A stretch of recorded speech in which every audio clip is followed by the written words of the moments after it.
is a proud affiliate of Otaku Noir. Use the code Blerds Eyeview for 10% off on all items. With a different nerd-themed box filled with items made by talented blerds across the country, you surely will not be disappointed. Go to otakunoir.com. Otaku Noir, the #1 Blerd mystery box company.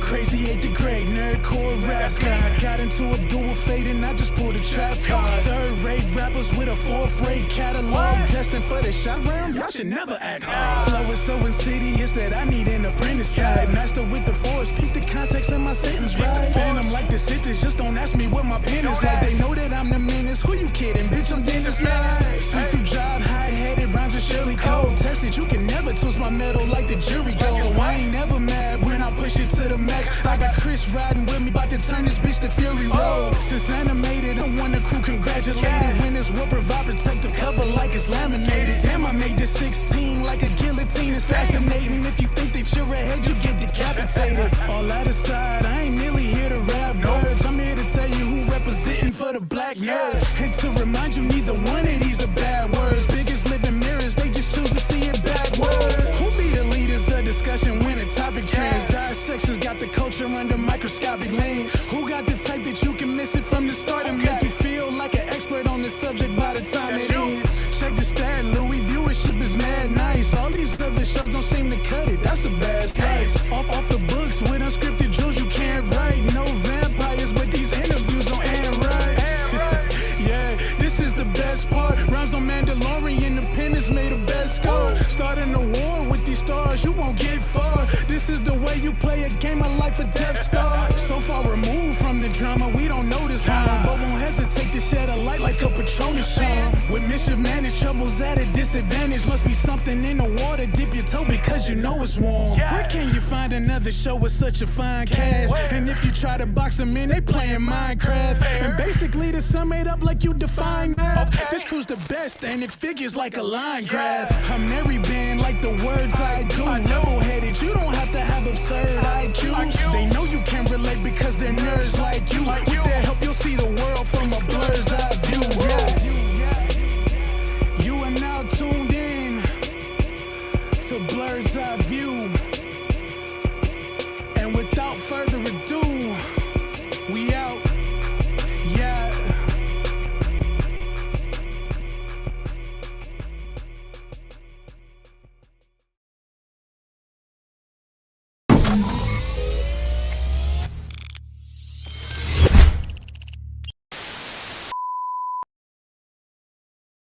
Hey everybody, we are back again. It's another episode of Blerd's Eye View, Thursday night edition. If this is your first time here, thank you for tuning in. I'm your host, Chris Fury, the man on the wall. And if you're a returning member of the crew, thank you. Make sure you tell a friend. Remember to hit the like, share, subscribe on the YouTube channel. Be sure to donate if you can. Keeps the ship afloat. But for right now, we've landed to let you guys in on some fun, have some fun, talk fun stuff. And, for about 2 hours, take your mind off the worries of the world. So, with that being said, I'm bringing in my shipwright, Black Spartan, in the building. What's going on, Spartan? And his camera went out. I swear on everything good and holy. How? He was just there. We literally just had this check. I swear, this camera has said rest in peace. That's what. We'll pop back in. I got Davey waiting for us. All right. All right. Oh man, if Catch-22 or Murphy's Law, if it will, it will.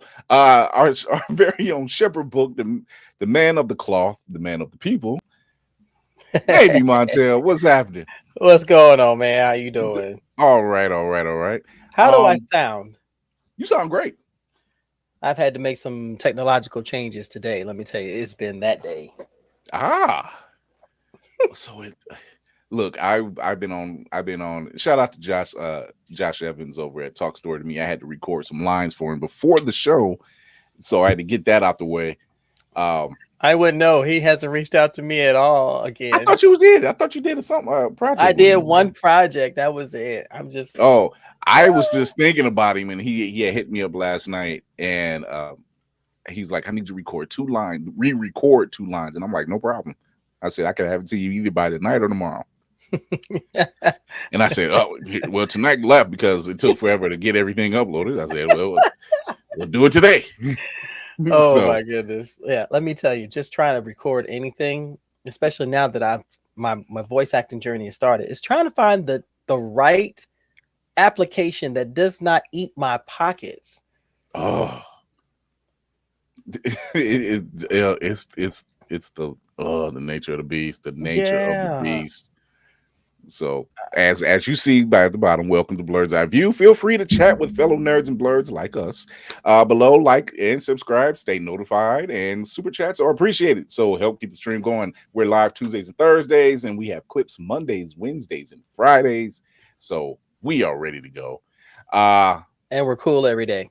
Thank you, Lizzie. Yes, it is. Shout out to Crazy Ed the Great for our intro. That he is a friend, he is a brother, and and he's made quite an appearance on the show several times. So he was one of the few people when I was introduced to him, to Crazy 8, that I'm like, yo, this dude he's the truth. Mm-hmm.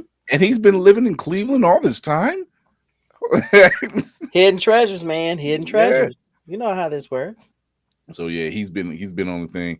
Our Fresh Press by Z, our nails tactician. Whoopty freaking dude's in the building. What's going on, Whoopty? Hey, there's a smile that stops a war. What's going on, love? I wish. Bama's in the building. I said what I said. I ain't taking What's going on, Mal? How you doing, my dear? How's everybody doing? Them allergies are kicking in on you, aren't they? Bruh. I wish Paula would just. I think I might have. I think I might have attacked my pollen issue. How so? A neti pot when I caught a cold. That it cleared me out, man. I have had no problem since then. I am grateful that I do not have allergies, but I tell you, I feel for everybody who does. So it's like getting mugged every day. I am so sorry. No, Tafari said, is Brandy screaming, I already had your baby that ate on camera. It's not on this bingo card. Those two since Tafari doesn't know, because I mean he knows about Candy being a previous host on the show, but when it was me, Candy, and DC, anything, and it was chaos. It was good chaos, but it was chaos. So yeah, anything was prone out. So yeah. Even Lizzie saying it's like pollen season is not. It's almost strong. I drive a white car. Let me tell you, when I leave my apartment and my car is yellow, including the windshield, there is no. See, you want to punch something, but you can't because they're really tiny and they're everywhere. You know, it's like. I think part of the reason why it hasn't affected me up here as much is because we've gotten a lot of rain. Yeah. Like today's nice. Like today is like 63, 65. So it was so it was just like, but it's rained so much that it can't do anything. it can't flow anywhere. It was just like, well, I guess we're going. sit here for a while. And I mean, it could, but it'd be Be- hilarious though. It's like, oh look, This is one of the many times I am glad that I do not have allergies, but the wife and the kids have it. So it's just like today was just nothing but Claritin getting passed around like a prison joint. Just Claritin for the wife, Claritin for the kids. Just yeah, Lizzie. I did not have an allergy until I moved south. One thing about just the Blerd, certain individuals in the Blerd community, we don't bite. We don't bite. Like many people know Navy, a lot of people know us. Mhm. So it was just like, you know, they were like, man, I'm like, look, man, I'm working just like you are. 9 to 5 ain't no joke. I was gonna say we have not made it to the this is our only way of income level. We would love to be there. Oh, absolutely. Facts. So yeah, but shout out to Candy B. If you are in the Cleveland area, you got Kicks and Comics going down this weekend at the B-Side Lounge from 6 to 9. I will be there. So Dang, I wish I could come on go. through. You know, let's go down there and the gang hang out and cut up and do what we normally do. I wish I could come up there for real. Oh, damn, there's the taco spot next door, and I don't even know how that's playing out because of a certain jackass. You mean Rampant in Cheeto? office. Yeah. F-47. Yeah. I just love saying that because I can cuss them out and it's completely acceptable at the same time. So, I will like many of the people that watch the show know. We are not political. However, we are rebels. We do not believe in being held down, and we will call people out on their bullshit That if part. necessary. That part. And when I say I am proud of people in institutions like Harvard, and certain governors saying no, we're not doing that. Thank Harvard, of you. all places, though. Yeah, Harvard. Harvard said we are not folding. They said, I bet we won't. And it was like, Harvard. That was not on my bingo list of 2025. It wasn't, as I talked about it last night. Like, of all places, it didn't even roll off the tongue right. Yeah. And I was talking to a friend of mine about that when he mentioned it. I said, you realize at the core he's an idiot, but the people behind him aren't. And they're using him as their weapon to target certain institutions and certain people and everything. Like, well, he didn't. Don't have regrets now, because you cast your vote for the dumb white dude instead of the intelligent black woman.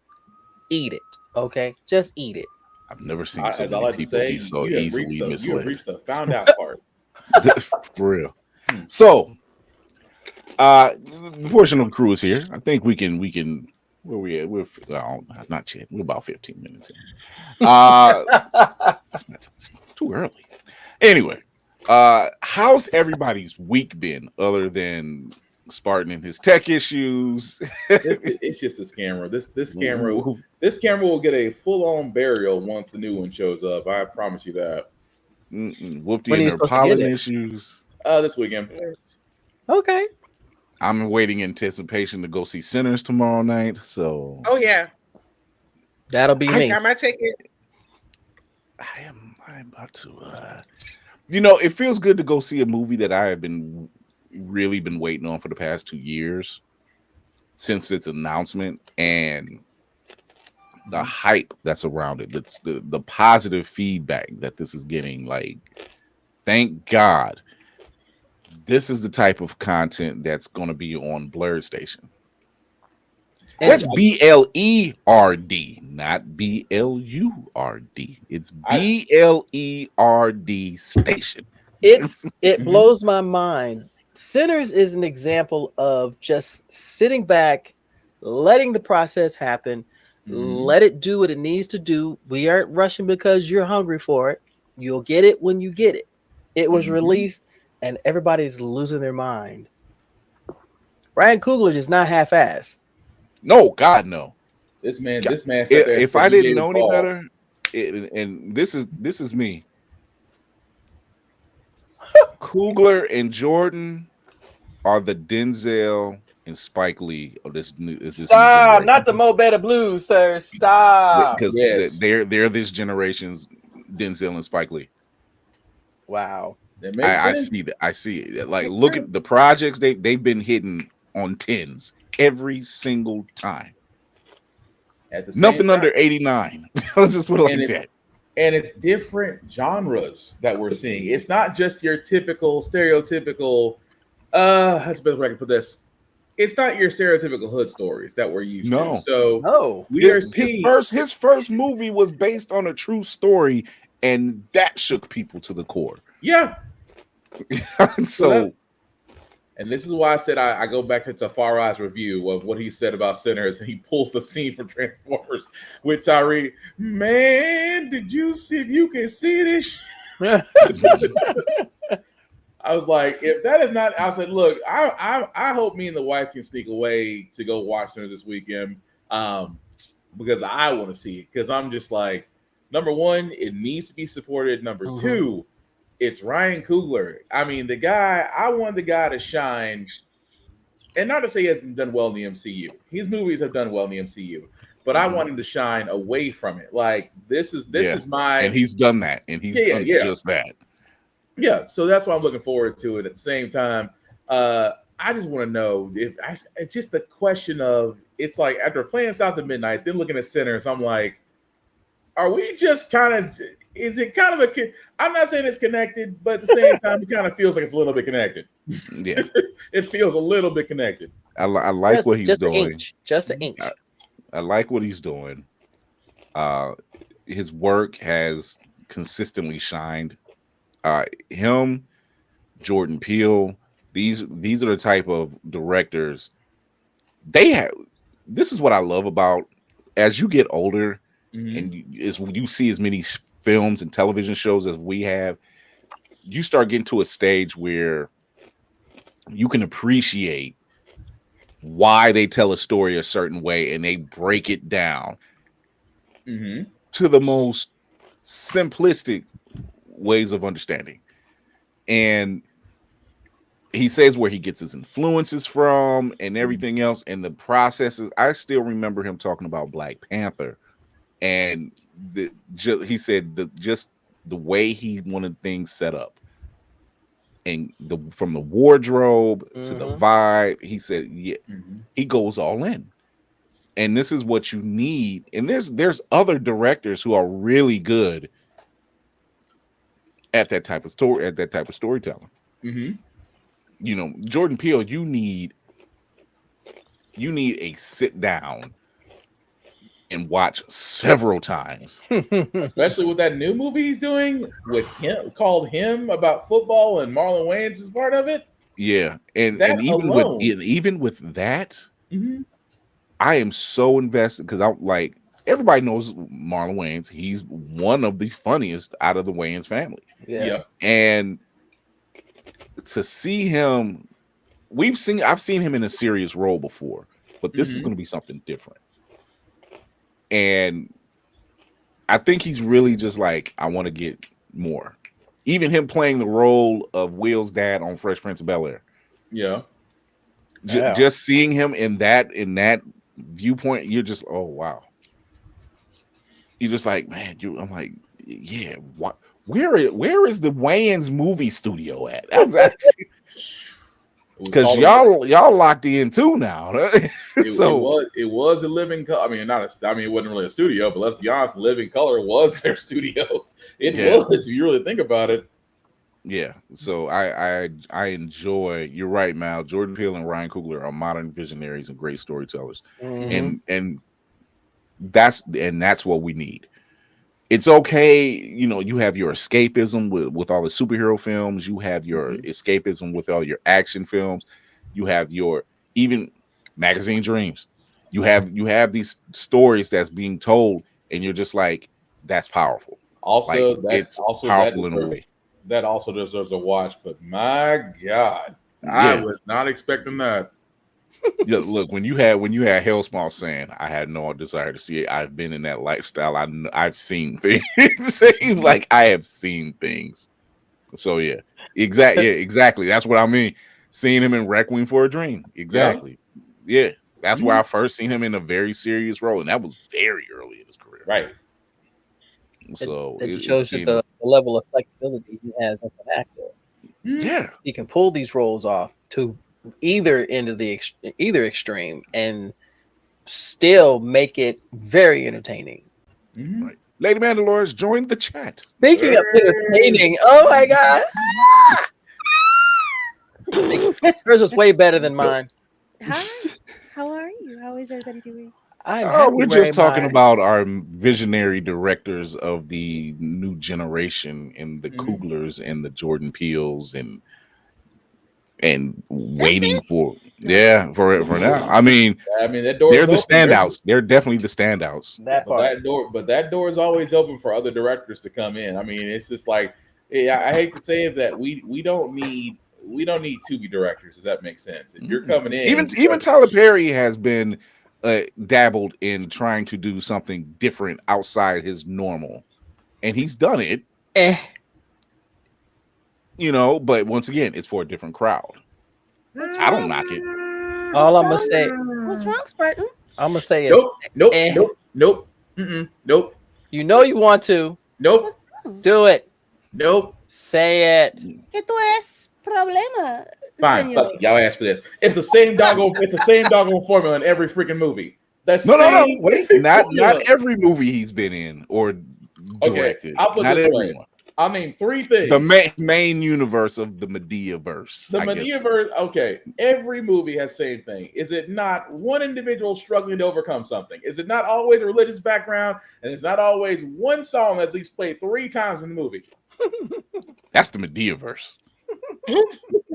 I'm not debating the Medea-verse. It's just that. But once again, even he said it on what was it?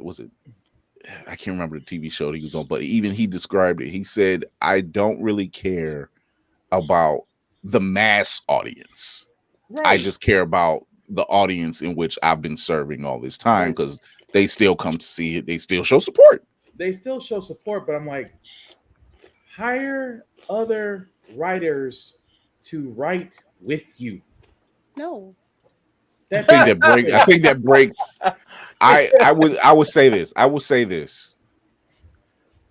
If I was in his shoes, I would hire other writers to write projects that's outside of that universe. And that's fine.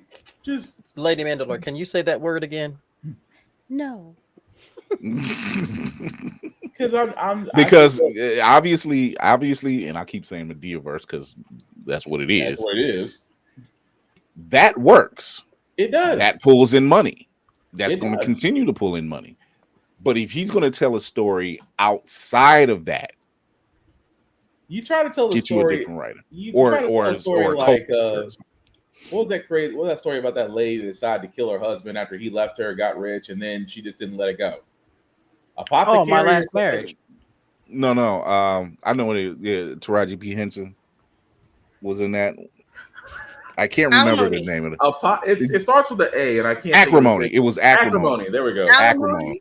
Yeah, alimony. Acrimony. Yeah, alimony. Yeah. Navy threw me off when he said My Last Marriage. I was about to say he threw me off for a second.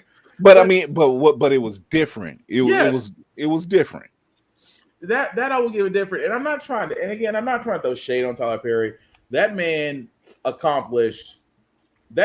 literally made it to where you bought an Air Force base. You bought a former Confederate base. Yeah. Mm-hmm. And not too many people can sit there and say that you not only have you bought, because government property is number one, is freaking expensive and you get to jump through hoops to buy it. And number two, you had the money to buy it. He did not take out loans. He did not find investors. This man took his own money and purchased an Air Force base. Cat Williams, not too long ago, did the same freaking thing. Even the Wayans was trying to do that a couple years ago.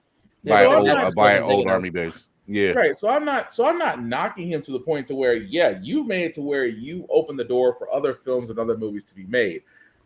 I'm just like, sir, you laid the groundwork. The tunnel is built. The bridge is there. Just let other cars come across it. That's all I'm saying. I mean, I will go out. I guess on the limb, I should say, he's no different than what his formula for either telling the story or the people he has in his films is no different than Adam Sandler, anything that De Niro and Pacino do. It's really no different. It's like, once again, the formula that works. It doesn't work for everyone, or not as long for everyone, but it still works. So I mean, De Niro and Pacino, they couldn't get away from mob movies. Ray Liotta made a career off mob movies. So I mean, yeah, he did. And then he's had a couple little comedies in between, which is still funny to me. True. I think the problem with Tyler is that his success has made him complacent and scared, so he stays in a safe lane with everything he does. But I just like you guys said, he has opened a path for other projects to come out. People are saying, well, he does have a program that just opened up today. Yeah, that I was about to mention that too. That he is trying to give other filmmakers and writers. I forgot the name of what it's called, but basically, if you're a writer or you're a director or you're trying to get a movie or you're trying to get your movie actually produced, that's what the program is for. I just can't think of the name of it to save my life right now. Here's my concern though. If he falls back into the same old habits, no matter who he tries to get in to write a movie, he needs to be comfortable outside his normal genre. Because I'd like to see him do a superhero movie based off of an original character from an original comic from an independent company that can resonate. No, he just doesn't have to be Vince McMahon. Just don't be Vince McMahon about it. Go ahead. The only hang up is, do the people that bring him these ideas, do they get to keep their IP? And I don't think that is a thing. Yeah, I don't know what the details are behind it. But if with his history, I have a feeling that he would end up taking over a little bit too much. But that's the problem. You can't Vince McMahon someone else's other thing. It's like you can step back, you can make suggestions, but yeah, I get what you're saying, Kira. He might say this is gonna great. Try. Yeah. If you sign we say all that. We say, well, go ahead.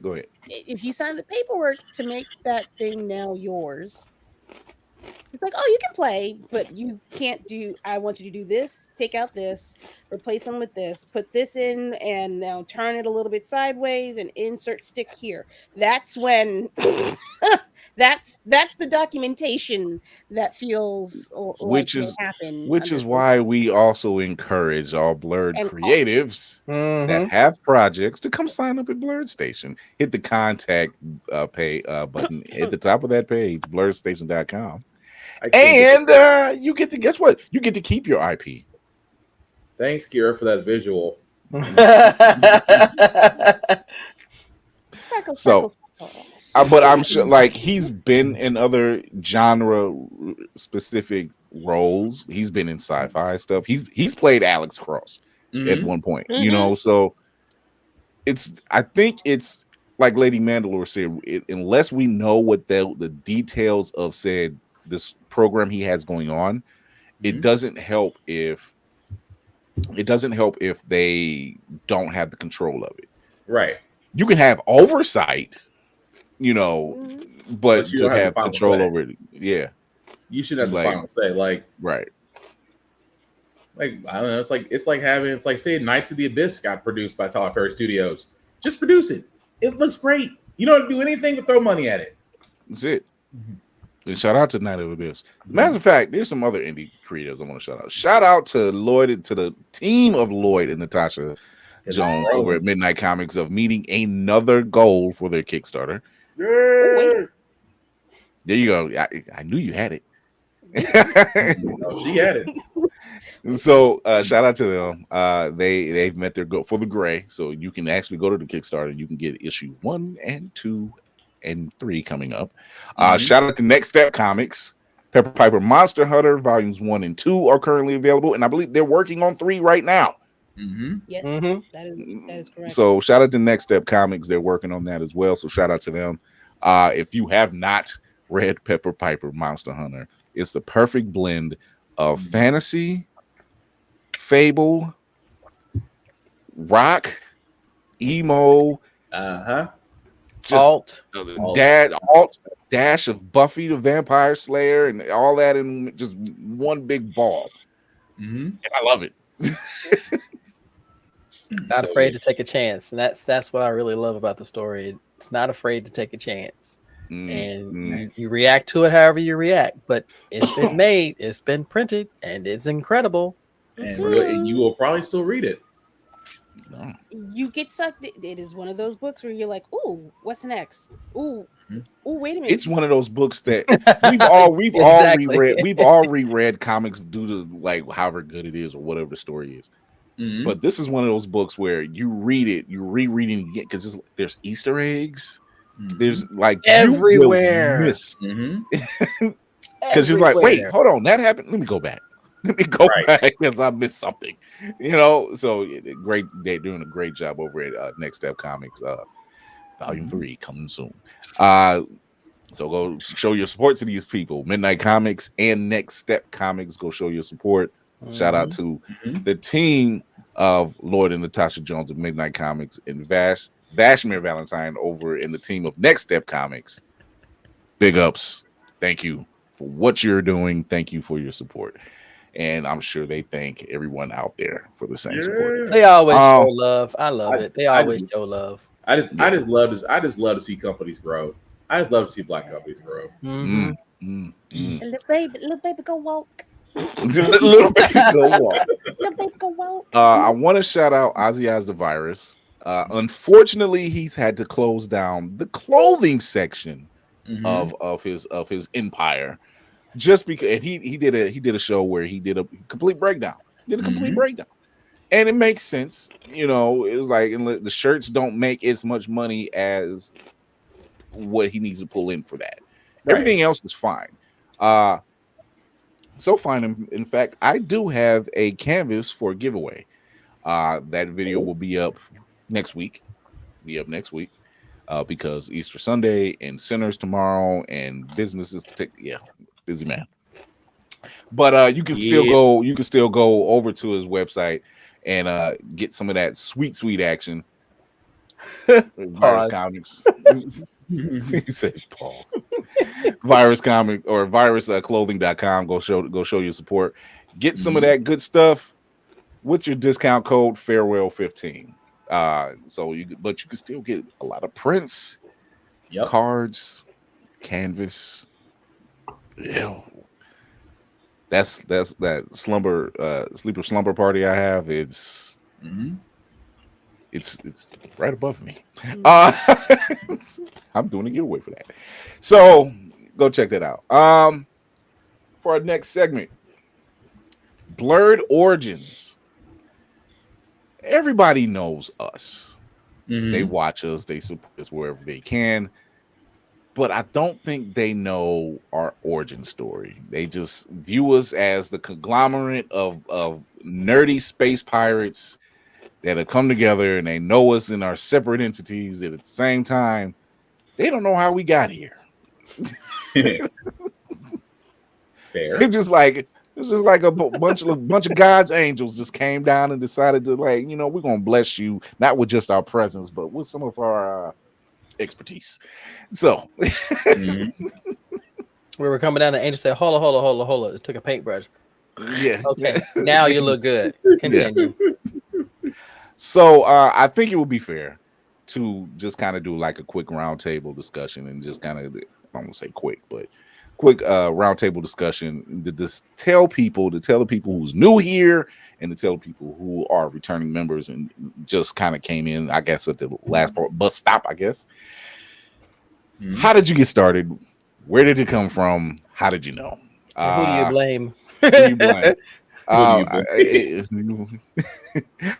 Whoopty, our nails tactician. See, if everybody wants to say nailsmith, that's all cool and all. That's tactician sounds so much cooler. It sounds like, yeah. Our cuticle developer. You are the developer. Whoopty, what got you into being a Blerd? How did you know you were a Blerd? What got you started in all that? For me, it started as a wee little girl in the Caribbean. Oh, And Elon Musk is struck again. there she goes. Wow. Oh, what? Okay, there she All goes. right, let's try it again. You would have Okay, all right? what You- happened? All I know is it just it binked. We say, "Wee little girl." That's too much information. Shut it down.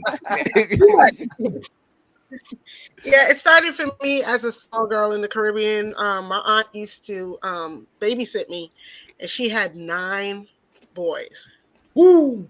wow. all of which are older than me, and 2 sets of twins. And they used to read comics. They were heavy into comics. That is so a there were rowdy always comics house. around the house. Well, let me set up on that one. Yes. That is a knocked me basketball. over. That is a basketball team with substitutes. Holy crap! Make sure y'all Look, lit the we got a seat band. down. They It all should play be. They all play instruments. Ooh, Dang. They well, all that play makes instruments. that makes so a good party. they- Then. They're Right. good like that. So there were all comics around the house, and I used to pick them up and look at them. The comics that they mainly had were Avengers, Thor, some X-Men, and Rom Space Knight. Anybody remember that? Okay. So that's what they mainly had around the house, and I picked up a couple, and yeah, I saw Storm. For me, that was it. It was a wrap. I haven't looked back since. It is. It's normally Right. it's a storm. Storm does. And do I it. read a lot. I read a lot. I So- read a lot. Like there's always a Oh yeah, you're like a novel, And distant. a novel read, and I don't mean like novel in Yeah, her. I her like reading. range. She reads novels. Like She that's is a her bibliophile to the nth degree. Right. Her and Lady Thank God Mandalore, for my- both of them. thank God for my Kindle. thing. So I read Look. a lot. Look, we just advocated for you. We don't need you. I'll throw you under The bus. trees, thank you. I guess the next question is when did you find the safe space when you knew, okay, oh, that's what this is. I'm not a nerd per se, but I'm a blerd. The word blurred was fairly new to me, like within the last 5 years or so. Sounds I always right. was okay with just being nerdy. My family, yeah, overly large Caribbean families, they got jokes about everything that isn't, exactly the same. So, I took my jokes. That's black families, period. Yeah. I took my jokes about, being a family bookworm, about reading comics and stuff like that. But other than that, being black and nerdy wasn't a thing for me until like recently. Mm. She's finding her water finds its way. I is found what my it is. I'm sorry. I found my people basically online, poking around Instagram and, mainly Instagram. And, watching people as I started to attend cons and seeing who was out there and then meeting people, adding them to my Instagram. And it went from there. And that's when I realized that there is a strong Blerd community out there and that what I've always watched, anime, read comics, the books that I read, that the people are out there and they look like me and they think like me and it's time to become a part of that community. It's that simple. And I haven't looked back. Better not. And then I said, hey, get up here in this ship. We can use somebody like you. At first you're like, no. Look, Oh my goodness. it was me like just cracking jokes in your streams and on your pages and stuff like that. That's how I prepare. Lady M was like, and whoop de freak you need to check her. I'm like, all right. The referral was strong with this one. Speaking of Lady Mandalore, Hi. how did you get, I don't know, we'll say introduced And how did you know you were in the right place? And when did you realize you were in a safe spot? I got introduced as a wee babe to Voltron because what is it? Lions or space explorers? Oh, The Lions was probably No, the Lions. Like Voltron, the 1980s. It was The on Lions. TV The at a Lions. particular The time. Lions. Yeah, she was the Lions. Lion. What? What? Right. Voltron. Voltron. Leave me alone. You don't want to. You don't want to go down there. No, guys. That's a whole other conversation. Just No, you understand what you meant. Voltron. That's not what I said. Voltron. Plopped in front of a TV. Don't touch nothing. Don't stick a fork inside of this electrical outlet. If she's quiet, he's watching the television. It's fine. I did not know that this was not a regular occurrence for other people in the world. So I watched Voltron, tried to talk to some people at school about it, but then the boys that, before y'all got icky and weird and shit, we would play we would play Thundercats Transformers. So Tomboy, if you're not checking your scoreboard, Tomboy, dresses were not my thing. Do not put it on me. What's the point? Then there's just a blank period between like elementary school and high school. High school. Oh, that like many of us. Yeah, That's hard. Nothing happened for 1,000 years, and then realized that there were people at my school. Gay best friend Jason. He introduced. We realized that we both like Xena Warrior Princess. Xena was that type of thing. And where the real rivalry between Homelander and Billy actually started. You've got to be a fan of Xena to know exactly what that means. I did not know that man was in that show. And then what was it? Power Rangers. Going to school talking about Power Rangers throughout to the week. The weirdo emo kids whispering in the darkness about this thing called Dragon Ball Z and falling into that whole repertoire. Cut to college. It's fucking around too much. Honestly, I was out here running these New York City streets. Mother had stories. And eventually landed back into the Blerdosphere through the pandemic. In a sense, I had a lot of time on my hands and was like, there's all of you are here. Nobody told me. I didn't get the memo. And what are we in? 4 years later, doing all this shit now. So this is it's been a ride. It's been a ride. Spartan, what was your introduction? Shit. I can't say safe space because you're just look at me. Wow. I am the Spartan is just like I am the safe space. Gosh, these uppercuts are coming hard from Ohio, y'all. He's not wrong. I've been called many a safe space at cons, so I can't say nothing to where kids will walk up and say, you look safe. I'm just gonna hang with you till my parents show up. I'm like, who do you belong to, child? Just shit. Wait, sorry. Shout out to my aunt Lynette who introduced me to Star Wars, which is why Lady Mandalorian and that whole thing. Okay, bye. Spartan's one of those ones where they some Uber mensch will come up to him. It's like, that's not. He's like, do I look like I give a damn? I like what I like. Do you want to find out anything else? I try to be nice. I try to be peaceful. Anyway, let's see. Started. See, it's kind of a mix. See, I could say it started with Brave Star. I say it could have started with Silverhawks. It could have started with. Except for Hot Wings. I have never forgiven Hot Wings is the worst name you can give to the blackest. You know what? Anyway, terrible name. Terrible name to give to the black character on Silverhawks. You name him Hot Wings. I'm sorry. We won't forgive that. We'll never forgive that. Eventually I did migrate to comics because your boy did like to read, but I wasn't into the grand literature of theater as I am now. Your boy just pretty much stayed in the library reading comic books because the librarian wanted to get rid of the librarian wanted to sit me down somewhere and said, "Here, read this," which actually was Batman issue 47. I want to say Origins of Batman. It was like way Silver Age, but anyway.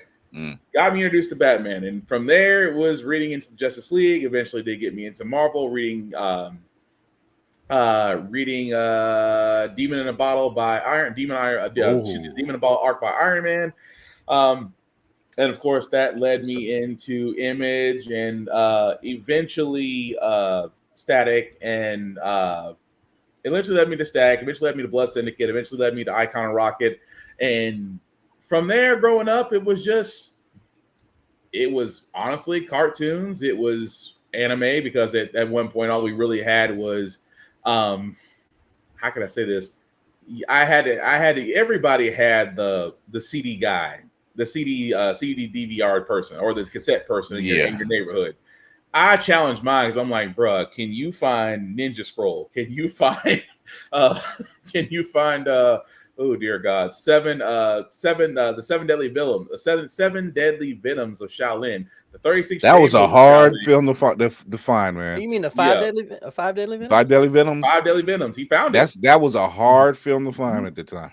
Yeah, he had found that. So what that actually, because of that, it led my love into martial arts, and eventually, to the point to where I never actually felt alone. I've always had a few friends that were all into the same things I was all into. So I never had that lone wolf thing, although I was still, if you believe it or not, I was actually short. I didn't actually hit my growth spurt till way later.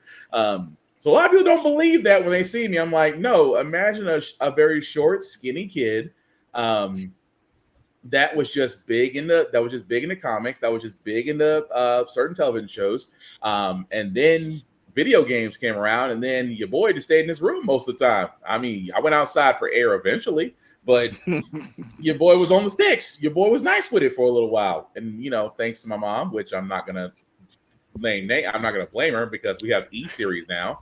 Your boy could have paid off the house. That's all I'm saying. We could have been living lash because you don't make a career off playing video games, and yet 20 years later. But it's not like I got aggression. I don't have any hatred. I don't. You've seen some of the work stories he has. Yeah, he has a way of getting that out. Seriously. Yeah, I don't have anyway. But no. Eventually it just led to that was giving Thor and Star-Lord vibes where he was like, ooh, nice. He was like, you're the captain now. Mm-hmm. Of course. I'm about to say, outside of that, it did lead to basically going to college is where I actually got introduced to Dungeons and Dragons, because I walked into a room where, five guys were surrounding by a table, and they had this one guy set up to where this picture frame like Lord of the Rings. And I was like, what you guys are doing? And they're like, playing Dungeons and Dragons. I was like, what is that? They said, sit down. I said, okay. They handed me a sheet. I said, okay. They said, pick a character. I said, how? They handed me a book and said, read it. Which was my first. They didn't want to help you at all. Oh, no. They sat there. I got thrown to the fire. It's like, look, read this. You'll pick it up as you go along. I said, but it was still one of the funnest things I ever did as a group outside of sports or anything else was actually playing that. Of course, anime came along, and podcasting came along because someone suggested that I need to talk outside of being a statue, which, to sum it all up, is eventually led us to here. Wow. Navy. Wow. I've heard your story, but I've known your story for some years. But tell the people this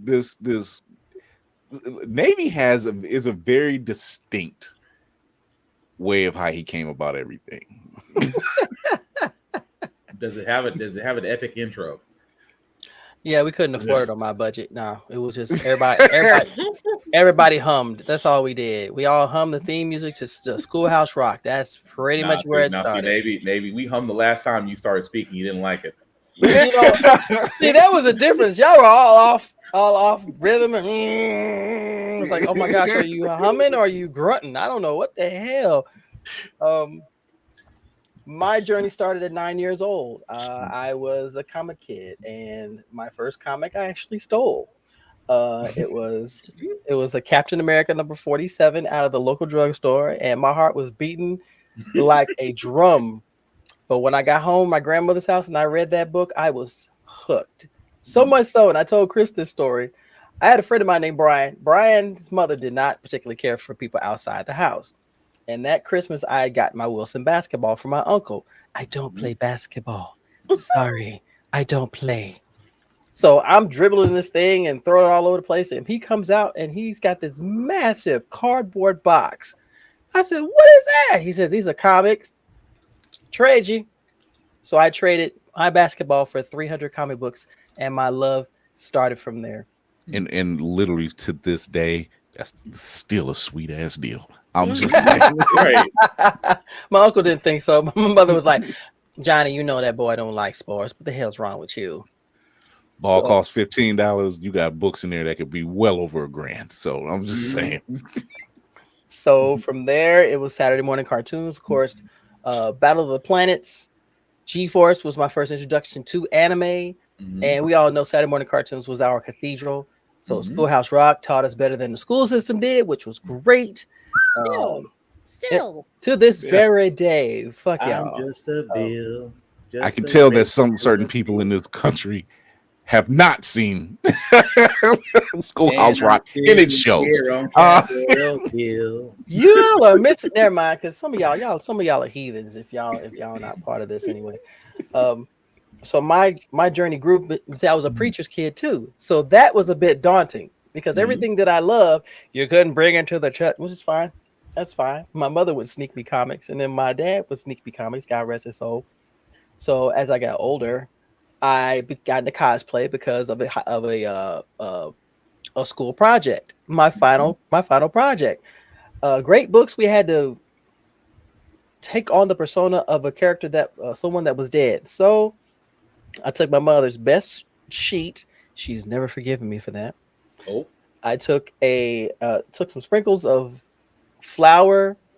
I borrowed my uncle's glasses. I found sandals, and I got the biggest stick I could. And I walked into school, and my first cosplay was my Honda's K Gandhi, and I got an A+. I went to the bathroom looking like this. I came out looking like this as I'm walking down the hallway. Good evening to you, sir. How are you doing? He said, holy cow, you already get an A. Seriously? And from there, the love just grew. Got into anime when I was in the Navy. Conventions while I was in the military too. This year makes 35 years I've been going to conventions. Video gaming from the time where Pong was a barn burner right there. You cheated, and then that's how fights started. Thank you so much for that.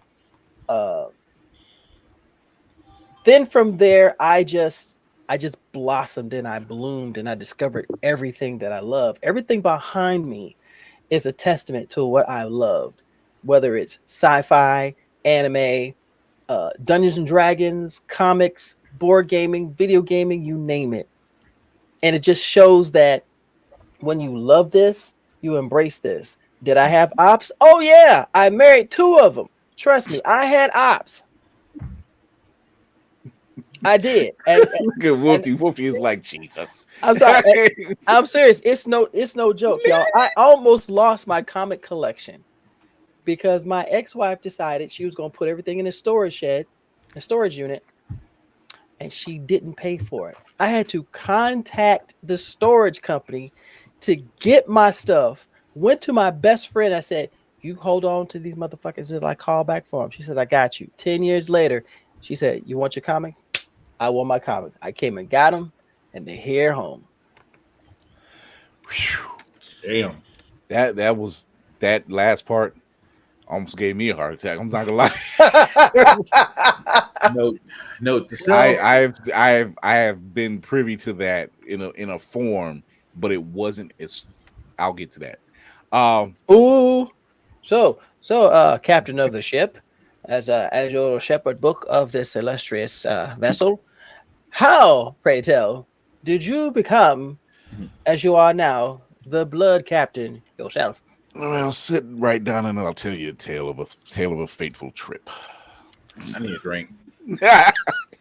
No, I've been exposed to like all forms of entertainment as a kid. I looked up to Lone Ranger and Zorro, and Bandit from Smokey and the Bandit. So Eastbound and down, and Bugs Bunny. So you can imagine where all the sarcasm and the troublemaking would start.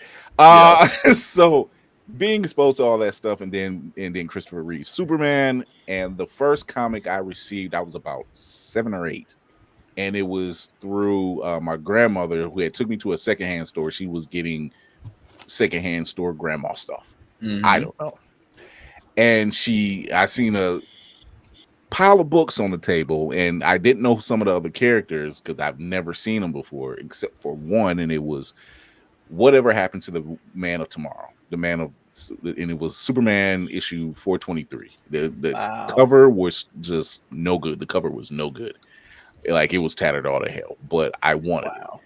And the lady she knew at the secondhand store gave it to her, and she said, yeah, he can have it for free. It belonged to her grandson. He's not reading them anymore. So it started reading from there. My mom kept a book in my face, so I've read a lot of encyclopedias, when they go door to door. So I was like consistently reading everywhere all the time. And my grandmother seen I had an affinity for comics, so whenever they found some comics, they bring them in. Didn't matter where it was coming from, I was reading them. And as you know, product of the 80s, Thundercats, He-Man, G.I. Joe, Silverhawks, all of that, Brave Star, you name it, they were all there. They were all being played Saturday morning, 6 a.m., 12 p.m., straight cartoons on a Saturday. Bugs Bunny from 5 a.m. to 7 a.m. on a Sunday, knowing I shouldn't have been up that early because we had to go to church. But just watching all that stuff and reading all that stuff, and then just gradually, because there wasn't a bookstore near me, but by the time I was about 16, and would casually go get some books. My grandmother would take me out to get the books, or my mom. And once that store shut down, and then later on, it picked up when I was about 19. And it was a bookstore right next to my job. I would take all my tips and snatch up a crap ton of Spider-Man, a crap ton of X-Men, crap ton of Batman. This was at a time where Spider-Man had about like 8 titles. And Spider-Man was what Batman is. Yeah. So you talking about this was like the 90s. So you're talking about implosion. And I was there for the entire death of Superman, and I got that graphic novel, and I've got the novel, and I've got the books where he actually died. Nice. Never opened them, so I actually have 2 copies because my brother didn't want his, and I'm like, well, I'll keep it. I'll keep it. I've been around I've been around every video game console from its inception. Electric Football, ColecoVision, Atari 7600. So when my wife says, you still game? I'm like, I was born in it. What do you mean? So playing all those games, reading all those comics, anime came later, like in my mid 20s. And being at work at a hospital and finding out one of the other guys watches DBZ, and it just started from there. It like I was sucked in, and I know people have heard me tell a story about staying up late on a Friday night and being exposed to ECW. Oh no, not watching, at all. No, yeah, and then all the anime movies after that. So it was building, like compounding. I was around Dungeons and Dragons, watched the cartoon and everything, and was pretty much molded by this entire lifestyle. Fast forward some years, I've collected quite a bit, thanks to Mama Fury, who's got my stuff in collection, in order, bagged, boarded, the whole 9. She said she would. Thank God it's Mama Fury.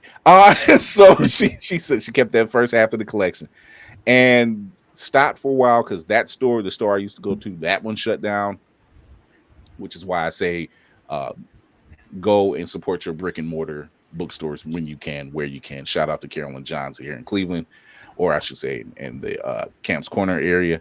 Mm-hmm. And just being involved with all that. And I didn't get into podcasting until I went to media school. And shout out to Tommy D of Circle of Nerds, who I was also a part of that crew. He wasn't one of the instructors. He was an instructor or ex-instructor of the school. And he introduced me, you know, I was already into Star Wars and everything. And then going to his house to record his show and seeing that he is a massive Star Wars fan of owning things I've never even seen. And to the point he even has a Captain Rex outfit that he built and everything else. And he's weathered. So it was something worthy of I'm like, can I stay tonight and I'll sleep on the couch? I won't bother you and your wife at all. You won't even know I'm here. So he helped me with the podcasting journey, and he was the one that coined me Chris Fury, because he says, you know a lot about movies, you know a lot about cartoons and television shows, Star Wars, comics. He says you are the man on the wall. Like you're like Nick Fury was for the Watcher. You were the man on the wall, and you've seen it all and you've witnessed it all. So that's where the whole name came from. And he said, run with it. And I did it. And here it is. Here I am. I built my entire crew.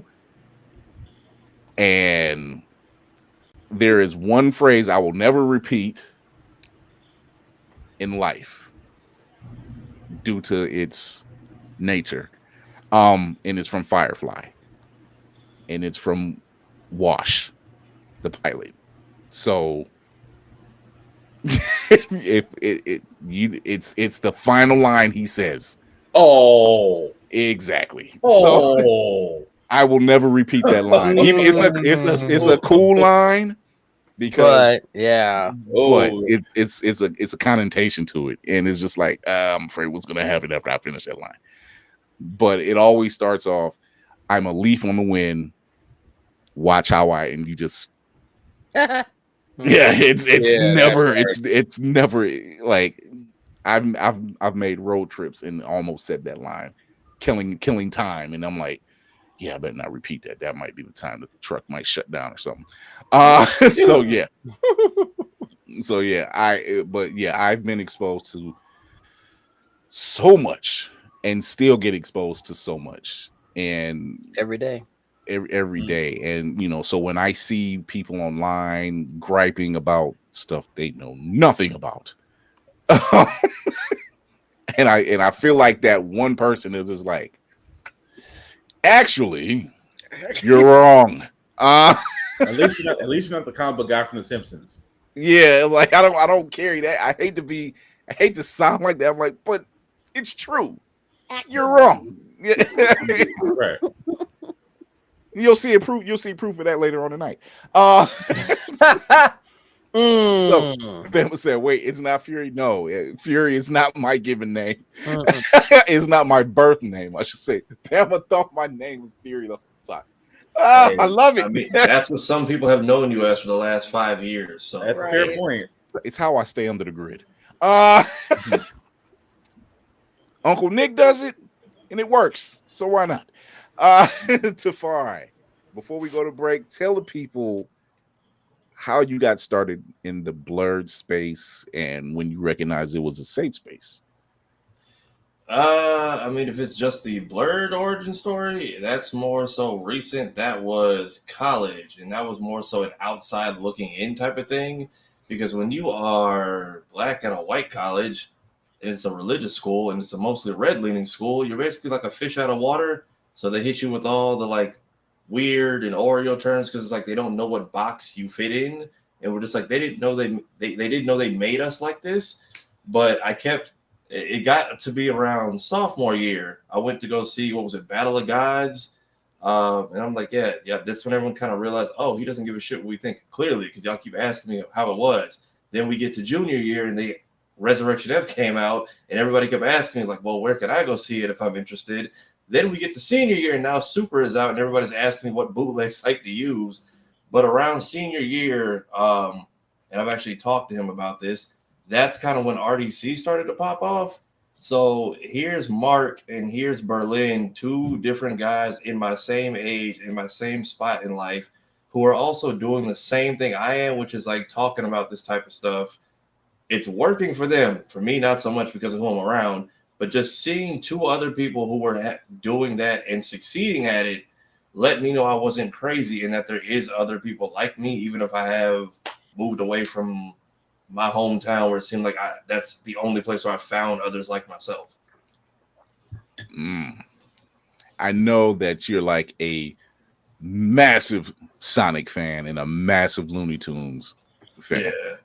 Which was surprising when I first heard you say it. I'm like, he knows Looney Tunes. Thank God.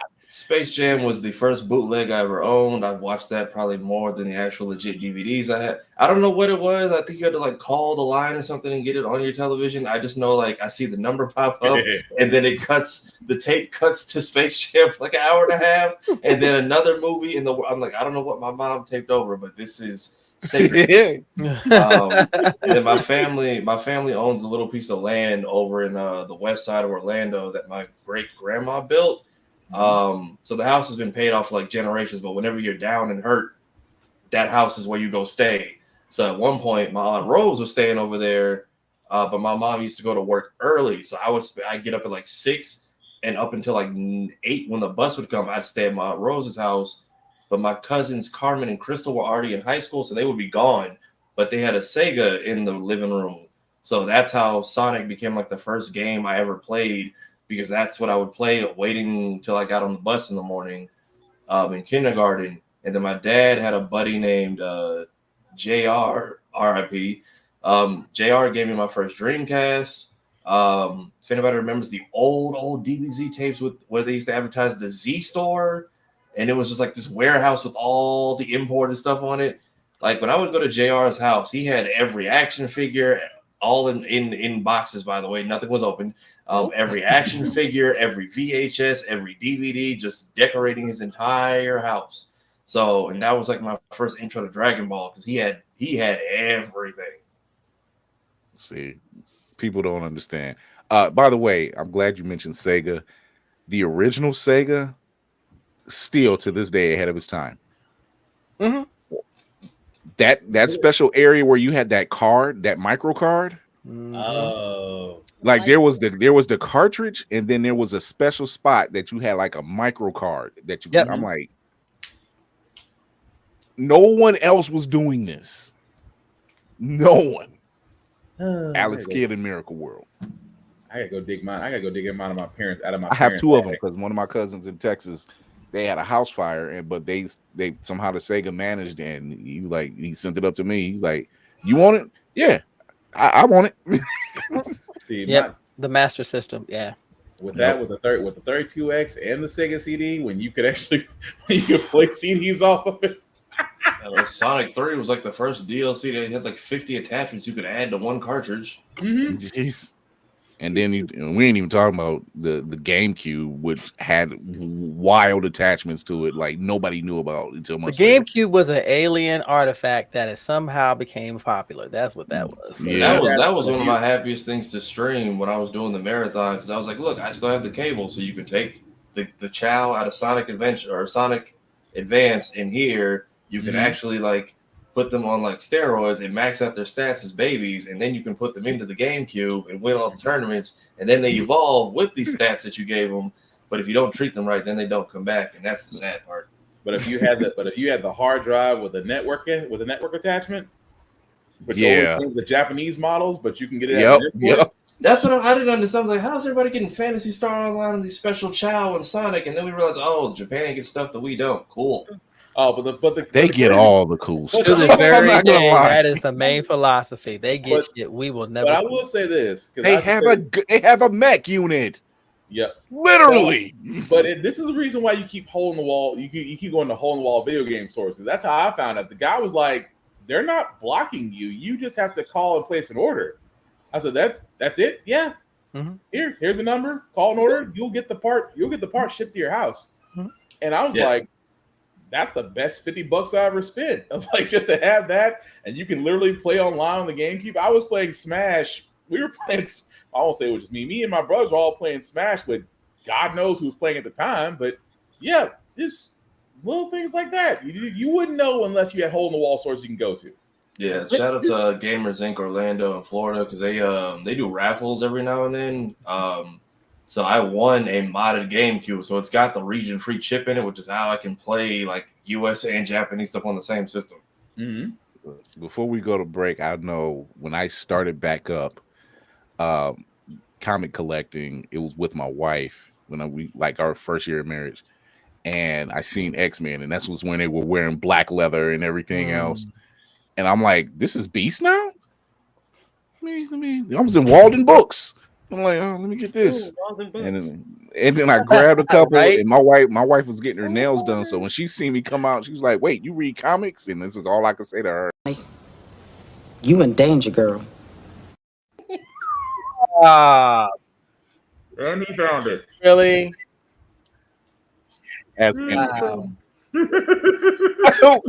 Y'all get a kick real quick. I'll tell you this. I have my original Nintendo 64, and I have Pokemon Snap. Sitting in mine right now. Wow. Somebody offered me $200 for my game. I said, go find your own. I'm not doing this. For an original? Yeah. They try to beat you on the cheap side. They did. They could cheap their ass away from me because I told them no. If you haven't found your tribe yet, just know that they're out there. That's it. You very much have to just find them like me, but eventually you will get there. You will get away from the river finds a way. You know what was annoying about it? It was just like because the people take anime too far. Those videos started getting popular. So now every time they get posted, I'd be in class and I have like 8 people tagging me under the same thing. I'm like, do y'all not see each other? And then it got to the point where I had notifications on to be like, hey, stop fucking tagging me. I've seen it. And then they would go right under that comment and tag me 6 times. And so when I told Mark this, he was like, that's funny. He's like, it's kind of fucked up, but that is funny. You got me dig out my old systems now. Let's see. Well, we're going to take a break. We're going to come back. We got a little bit of news, a couple trailers to check out, and then we're going to talk about and break down as best we can. Daredevil. Born Again, episode 9. The Violent Fest, ladies and gentlemen. The Violence Fest. It was a jaw dropper. I will say that. No, we'll be right back. Blerd's Eyeview is a proud affiliate of Otaku Noir. Use the code Blerd's Eyeview for 10% off on all items. With a different nerd-themed box filled with items made by talented Blerds across the country, you surely will not be disappointed. Go to otakunoir.com. Otaku Noir, the #1 Blerd mystery box company.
So, this past 24 hours has been busy, at least with trailers. We already got Star Wars Celebration, which has already started, I believe. Yep. Yeah, that's currently going on. Yeah, I think they're right now at a Mandalorian and Grogu panel.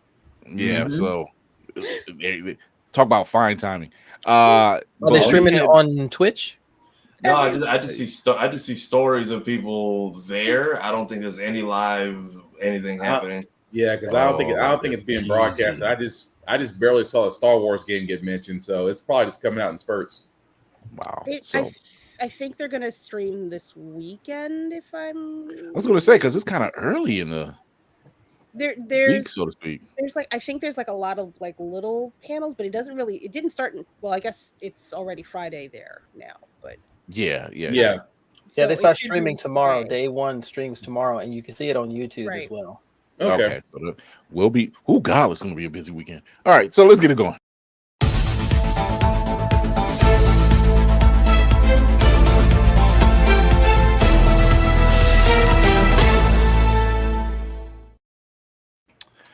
So we've been getting hit with a couple trailers. It's like I have a lineup and they say, "Hey, wait, not yet." The first one is the final trailer for Thunderbolts, which comes out May 2nd. This one is, I've heard nothing but good floating around this movie, the way it's been shot, everything that's being told. So we're going to be checking it out right now. Elena, being a hero, there is no higher calling. Your sister understood something about that. I should have come back for you. No. That's just a fairy tale.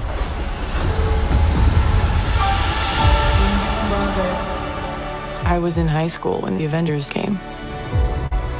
Kind of strange that it's all over now. No one's coming to save the day. I think we are. We can be the ones that are coming. But you have the wrong people.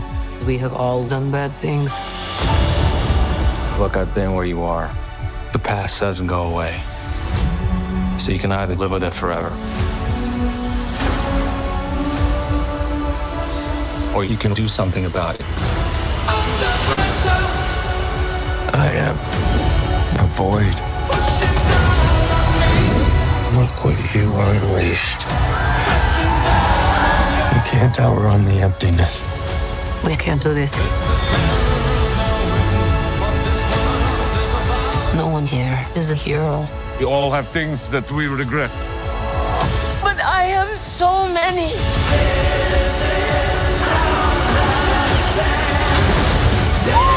Lena, when I look at you, I don't see your mistakes.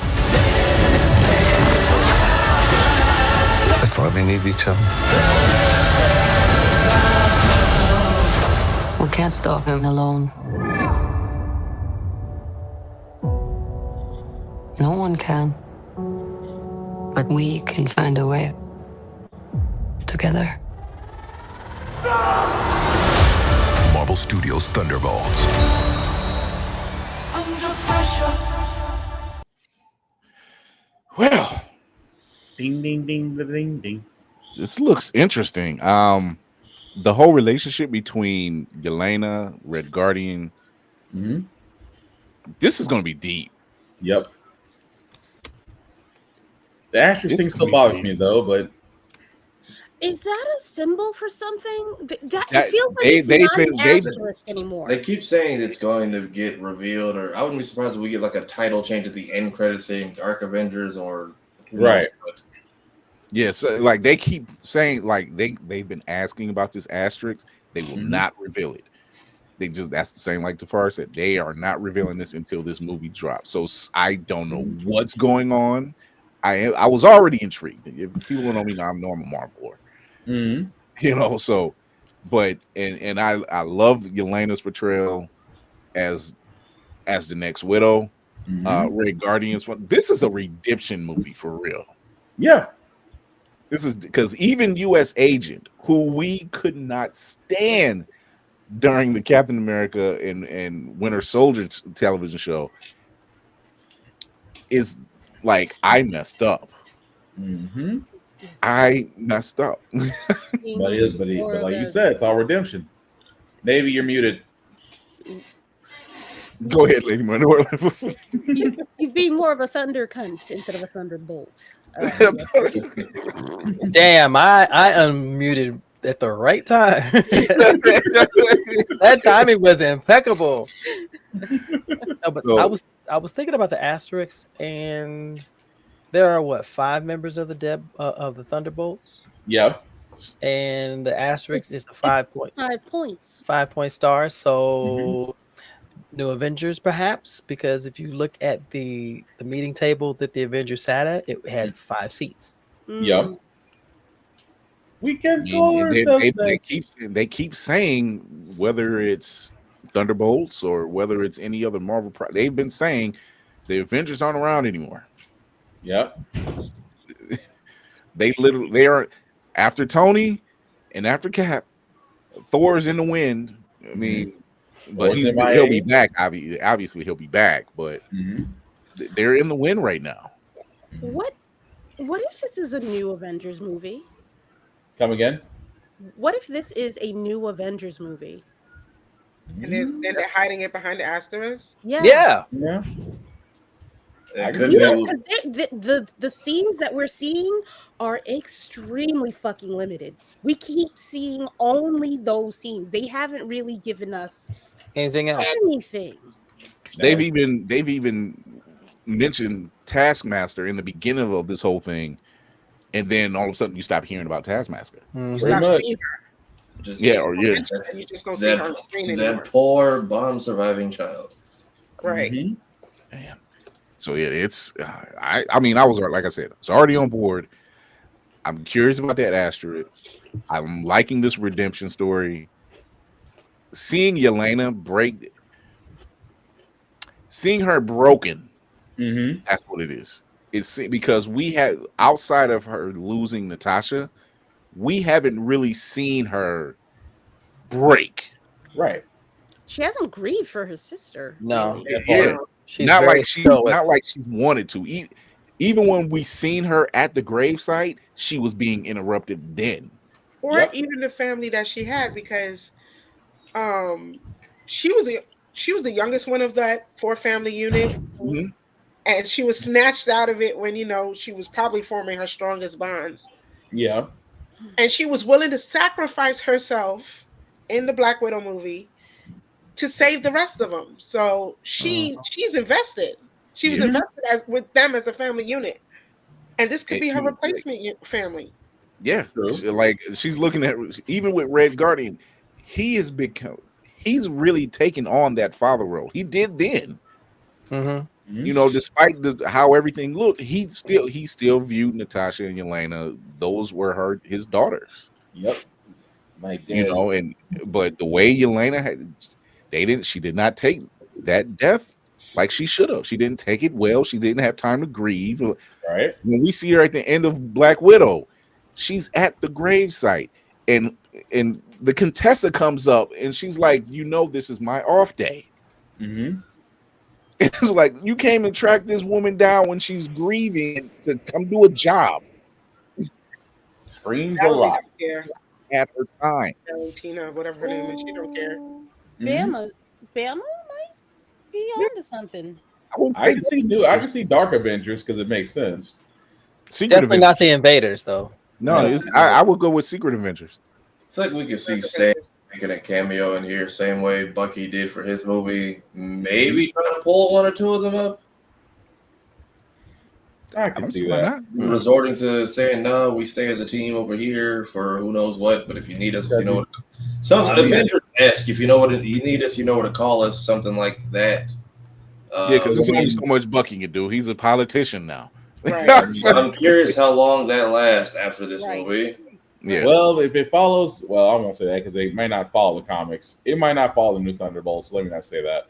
No, I don't think it will. I like not knowing, as long as it's not too far off the mark. What they've been doing is they've been able to tell the stories outside of Secret Invasion. They've been able to tell the stories to make them make sense. Yeah. So I can appreciate their storytelling, and with this, I think we're in for a deep one for this one. I think they're trying to go for gut wrenching. Oh yeah. I mean, it worked so well for Guardians. Yeah, it did. Yeah, it did. I can't bring myself. I can't bring myself. It's hard to watch that third one and not tear up. I'm sorry. I'm like, it's still hard to watch. I'm like, if you're not feeling anything after that third one, you're not even alive. You don't got a soul. In the first one, when he was like, he called me vermin. I was like, oh no. Oh. Then you go back and watch the previous two. You're just like, God, it all makes sense. This just wasn't random. Even from damn you gun. I love it. We'll all go ahead and travel in that big, beautiful sky. And then 5 minutes later, damn. Deepest convo in the MCU was between a blue man and a space raccoon. Who would have thought? Okay. That and then his adopted son. That boy wasn't that man was your father. I'm your daddy. He wasn't your daddy. He wasn't wrong. He was like, nah. So somewhere in the background of all this, I guess Peter is just taking a nap, and Fisk is like, you know what? Curfew's going up to 6. I'm sick of this shit. Oh man. So earlier today, we had another trailer drop, and that one was Fantastic Four. We got the full trailer for this one. This is where that not exactly thing comes into play. We're going to check that out right now. Wow, folks, we all know the story. 4 brave astronauts head off into space and come back forever changed. This car? Our city, our planet, owe a debt to these intrepid souls. And while we can never repay them, we can certainly celebrate them. Thank you, Fantastic Four. Thank you. Thank you, Fantastic Four. Please welcome the Fantastic Four.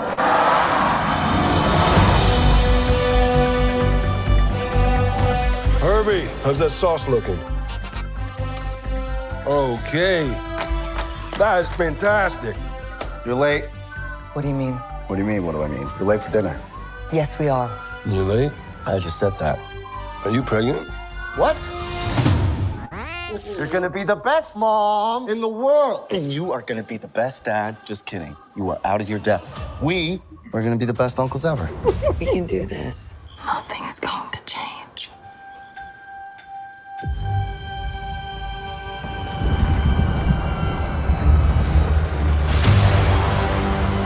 Are you the protectors of this world?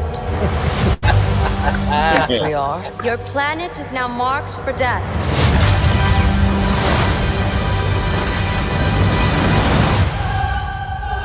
Lauren Red. It's my fault. Right. I stretched the bounds of space. And they hurt.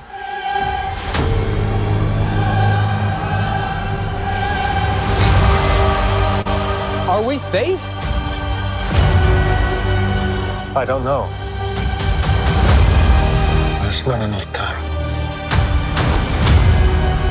I'm not giving up. We will face this together. We will fight it together. As a family.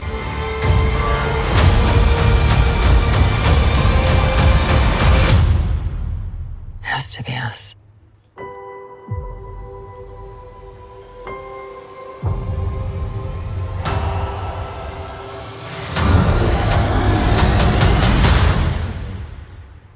We will protect you.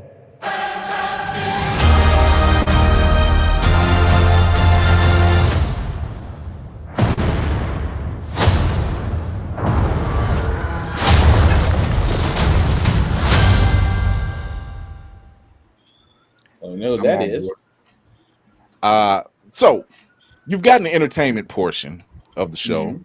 Here's the education portion of the show. For you incels out there that don't know what the hell you're talking about, what Silver Surfer, let me tell you, go pick up a book. Earth-X, issue number 12, Hercules in 2010. Her name is Shala Bell. She is the lover of Norrin Rad, and she was a Silver Surfer. Get off your high horse. I told you I know what the hell I'm talking about over here. I did that on purpose. But Silver Surfer was a guy. Now, you've heard that. You've heard what we said. You've seen the details. Now go touch grass. See what happens when you're sniffing Dorito dust, you tend to think a little bit askew. You know, when you're having that Cool Ranch withdrawal. But Tostitos. What kind of Tostitos though? That tells the difference. With a hint of lime. Okay. I fuck with you. Yes, ma'am. Okay. That part, Bama. Galactus is not a fart cloud this time. That part. Right. Thank God. I don't know how I feel about him walking on the planet though. I was gonna say, is this the thing? Is this Who's to say that's him? I was gonna say, did he shrink down to come deal with this personally? Because now I was gonna say, what has pushed him to the point where now it's like we're not just gonna be the size of the planet. We now need to come and take a stroll through what is clearly an evacuated New York. Personally, that could be a fever dream. Do we think? Dude, what am I? Blank. Do we think Reed is having Wanda giving Tony level nightmares now? That's what I think it is. I think Reed is having a fever dream. Because you're right, Galactus can't really shrink down in size. I mean, he could, but in this case, it makes too much sense. Reed having a crisis of conscience. I can't figure out how to solve the problem. It is kind of Tony Stark-esque with the Infinity Stone. So I chalk that up to just Reed having a fever dream and in his own mind fighting Galactus. That makes a lot of sense, actually. Mm-hmm. Especially if they talking to this version of the Silver Surfer and are able to actually talk to her, and she says, "This is what's to come." Bop, you know. Are you the Guardians? I love that. I love the fact that line. I'm like, somebody was paying attention when reading comics. Are you the Guardians of this planet? I almost had a Ghostbuster moment. If they ask if you're a god, you say yes. Yes. So I this does look good. I like the 60s style. Yes, the Fantastic Car will be seen. They showed it like in a teaser trailer. Yeah. Go ahead. Hi. I feel like this is giving it's an alternate universe. Yes. And this is how we get replacing. Shut up. You totally missed it. Oh wait, shut the up. bubbles or the balloons. Balloons came up with your eyes popped up. closed. Your eyes were closed and the balloons came up. Nice. This feels like how they're going to replace Tony. I would say that's especially with the whole fever dream situation. I have to protect the planet. There's this great thing coming. I need to create a shield over the planet. Yeah, same thing. I wouldn't be surprised if we get a Doom reveal with him being like, I'm having nightmares, and he's just like, and I told you not to touch none of this shit, but do you ever listen to me? No. But also at the same time, this is the 60s. Howard Stark is still around. Yes, but it's a different universe. if there's a Howard Stark in that universe, and if it is he the same? Obviously, he's not going to be the same as Howard Stark. He may not be the I kind of think magnet. I kind of think there'll be a Stark reference, and Reed just goes, him and me are two different people. Yeah, I was going to sit there and go, might be Tony Stank in this universe. Tony Stank. Yeah, this could result in them having to abandon ship, and like I was saying before, you leave Doom behind in the what's left of your world, and all he needs to know is that other worlds can be traveled to. He doesn't need to be shown how to do it. He just needs to know it's possible. Next time you see him, he's amassed God knows what and done who knows what, where, with who, and gained, or just been aura farming like he did in Ultimate Alliance. That man would install like every cosmic everything. Mm-hmm. I like what they've done. I'm with it. I like how they've gone right past the whole intro. Like the whole introduction. How did they get their powers? Blah blah blah. They got that out the way real quick.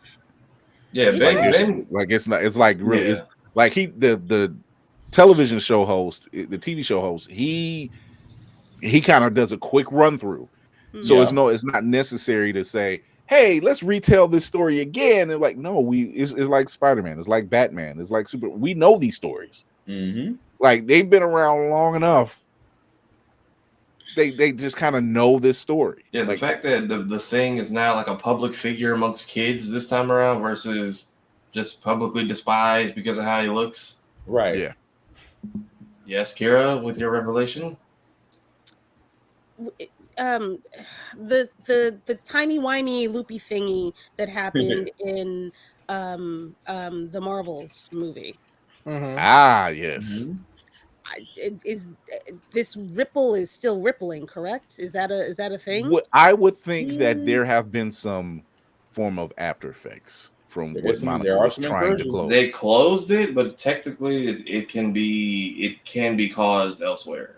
Yeah, If there's a rip, there's probably a ripple of some form. Considering the fact that he is trying to build an interdimensional bridge, so chances are there are incursions occurring, and he actually may accidentally cause one.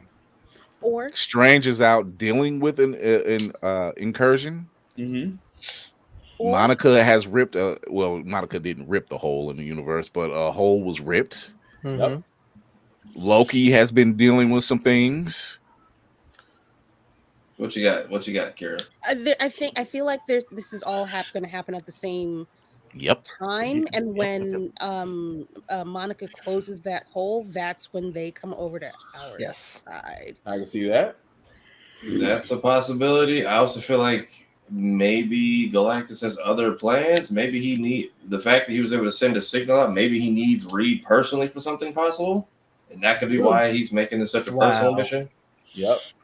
Someone tell Maleka to stop being like this, okay? Please. There are more ripples than You are usually the holy one down there. Who are you? Oh, you know what? I was about to say, God dang it, Bama. I'm like, no, it's not Bama this time. It wasn't Bama. No, it wasn't.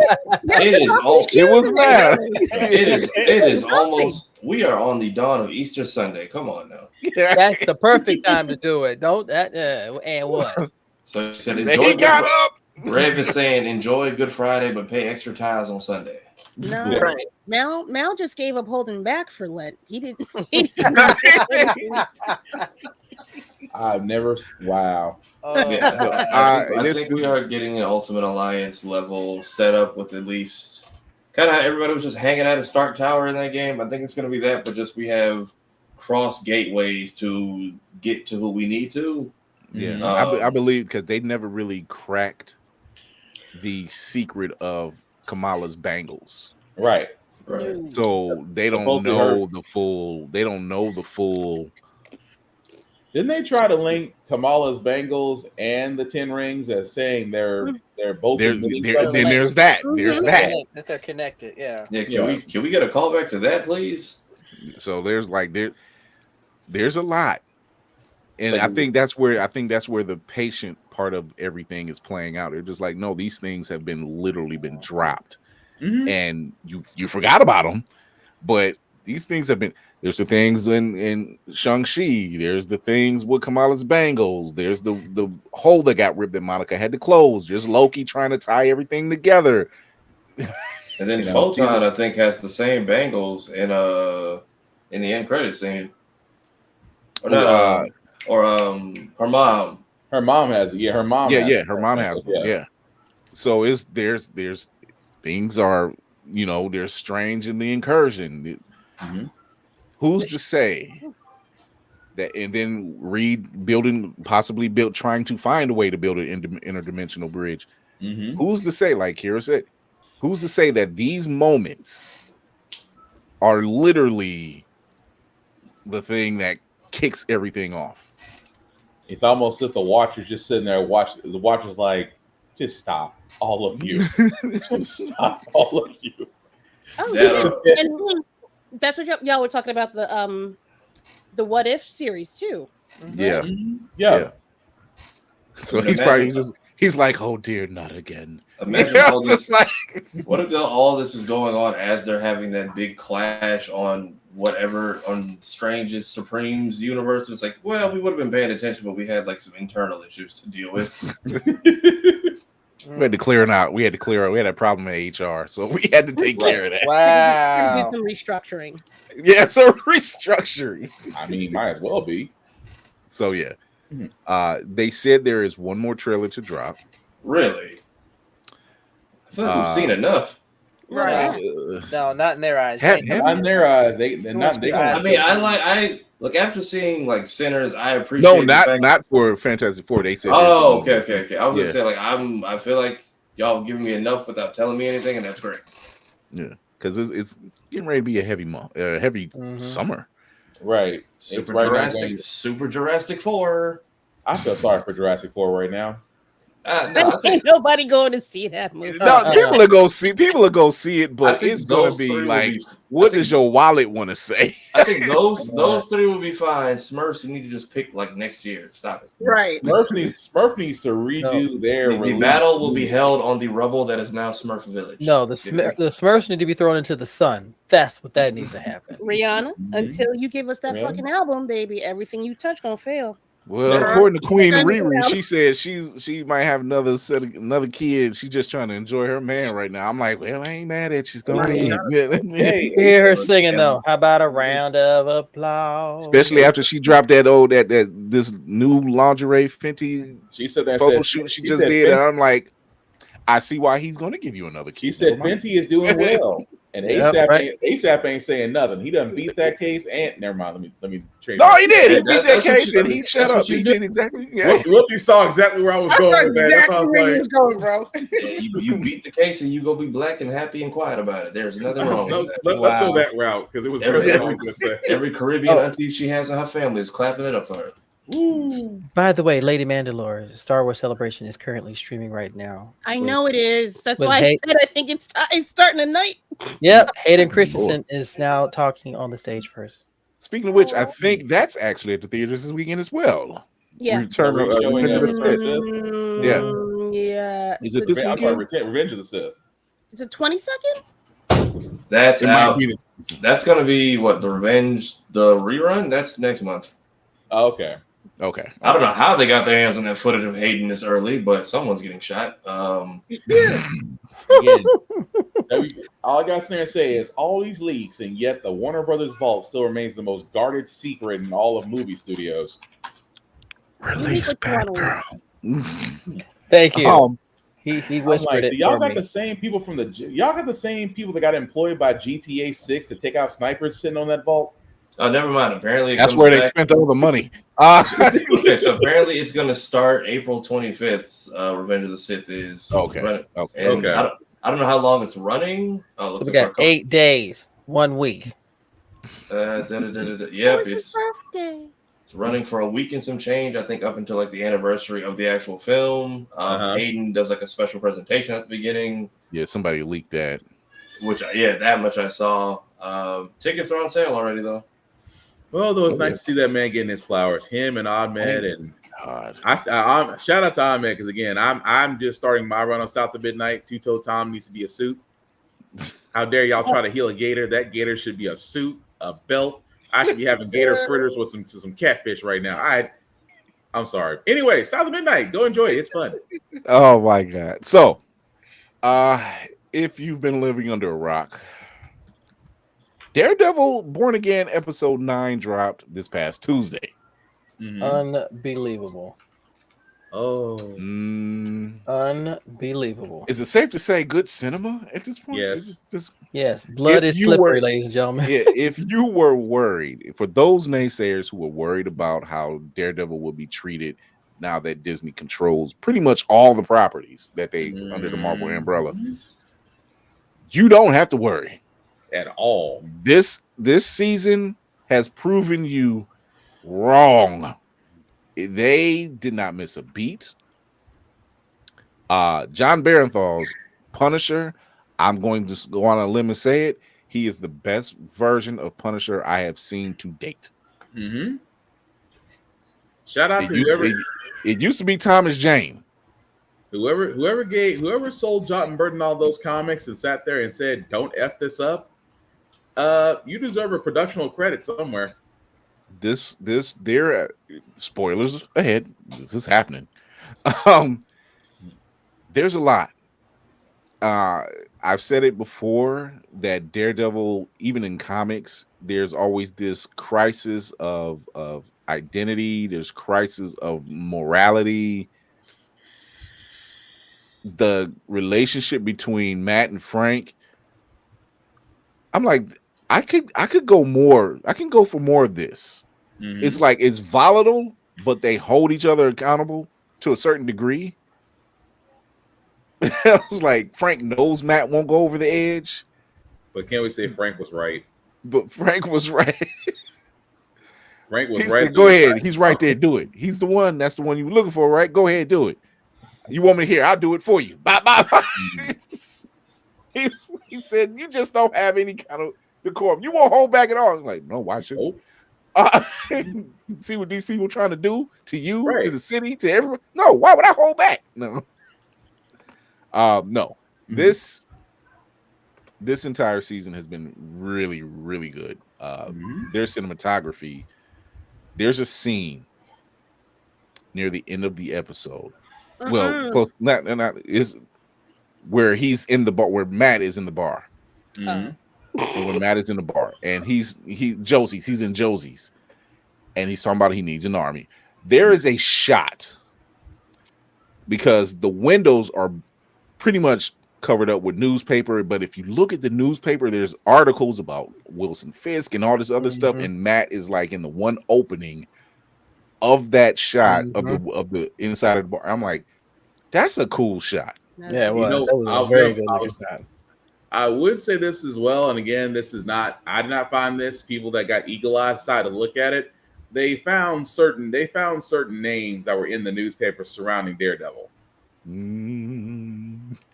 Somebody really took the time, magnified it, and said, and literally point out. They circled certain names and said, "This is the reason why I know season 2 is going to be not. Season 2 is going to answer our question on where everybody is."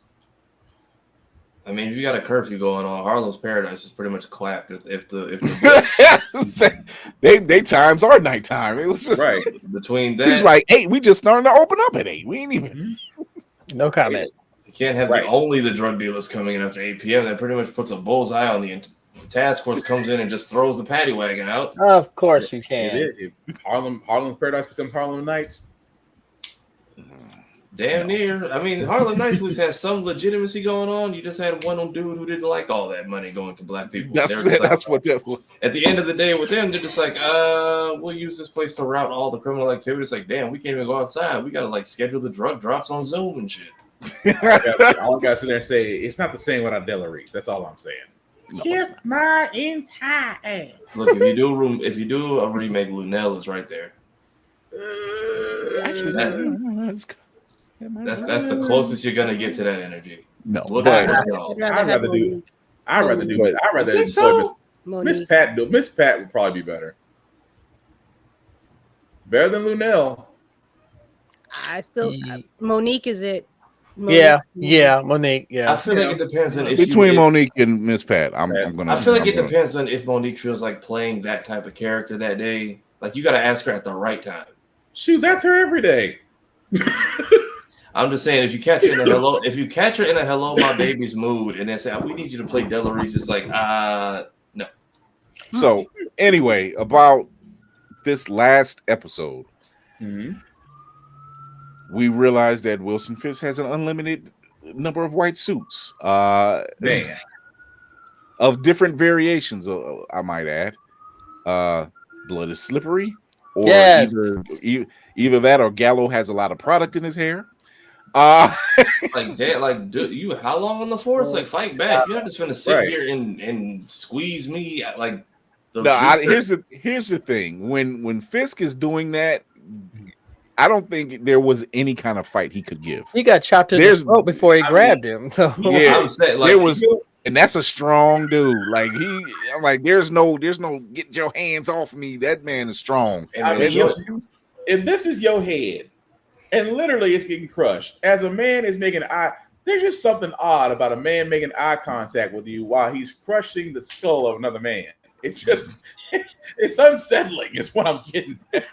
Like, this is the way. Like, turn your weight. What is the most disturbing is the fact that Fisk made that example of him in front of the task force and finishes and says, "Are there any questions?" and no one says anything. Because I'm not getting my What head are you crushed. supposed to say? I would be like, hey. Yeah, I was gonna say, what are you gonna say? I'd be like, hey, so I can just shoot him, right? Because like I'm not able to. You said I don't lift that's that right. Like I can just. I'm like, so exactly. No stop and frisk. We can just stop and shoot. Cool. All right. I ain't got no questions, boss. I'm good. I'm good on the hair. I'm good. And even then, you put the tarp everywhere but the floor. So like, what the? That was my biggest thing about it. I'm like, you did everything to cover the splatter except where it's going to be. Like, see that's you know. No, that's this was the part that got me. It's all over his suit, and he's doing like this. Right. Oh yeah. That's just that's not caring. That is like I sat there, showed you guys. You can go my way. You can go his way. Tastes just like ketchup. He wipes his face as if he ate a steak. That was a Hannibal move though. It was almost like that was delicious. So why are y'all introducing me to a new man named Luke and it's not Cage? You don't get this dude out. If you don't get this dude with 5 lines out my face. Oh my god! And then finding out Homeboy was the one who killed a white tiger. I don't see how some people were clocking that back in like the 3rd episode, and I don't get how. Yeah, I would have straight up thought it was that dude Powell, the one that Matt keeps running into. Yeah, because I was like, no, it's Powell. It got to be Powell. Yeah. He's got to be the wrong guy. I don't see how you made that connection, because I would have thought all of them would have had bullets like that. Not just one particular person. Well, the fact that he had basically one slip up, or one that we know of, that got him on like his last department shit list, and he was like, "Yeah, dude was selling drugs to kids, and I handled it." And I'm like, "That's not as bad as other people around here, like trying to beat up innocent people in the subway or beat up a." That was a weird. That was a weird turn. Yeah, he says, "I stand on my own." I'm like, dude, you were coming off like you just had a bad day. So people are like, yeah, we knew it was Powell. I'm like, but how? Nothing about this character up until this point has said it was him. And then let Homeboy over there be a reminder: your coworkers are not your friends, because how do you send like half my squad to the pearly gates, or the fiery ones, and you're trying to recruit them before you're trying to recruit the man that sent them there? Weed them out. That's all he did. He weeded out the ones where it's like the ones that'll go against me and the ones that'll fall in line. Let me make a list. I guess you put them on the front lines with riot shields like a Call of Duty match. Like, we know you can't shoot, just block and take the yeah. And then they're gonna say, well, it's switched to non-lethal rounds. I'm like, do you not see this shit? Right. What is Baby Gandolfini? I can always. He went full Soprano. Yeah, because when he's in that office setting, and he starts calling out stuff, I'm like, oh, you've been doing your work. You found out that they're like, oh, you found out they've been stashing money and you about to blackmail. Oh, if that look was at you not with your big boy pants, you put your big boy pants a graduate from the Wilson Fisk School of Business, because he came in there, taco meat out, just forget a belt, just came with the suspenders and just hiking up the pants. I said, you know what? All you missing is Paulie from The Sopranos to come in and tell you some bad news. You basically him.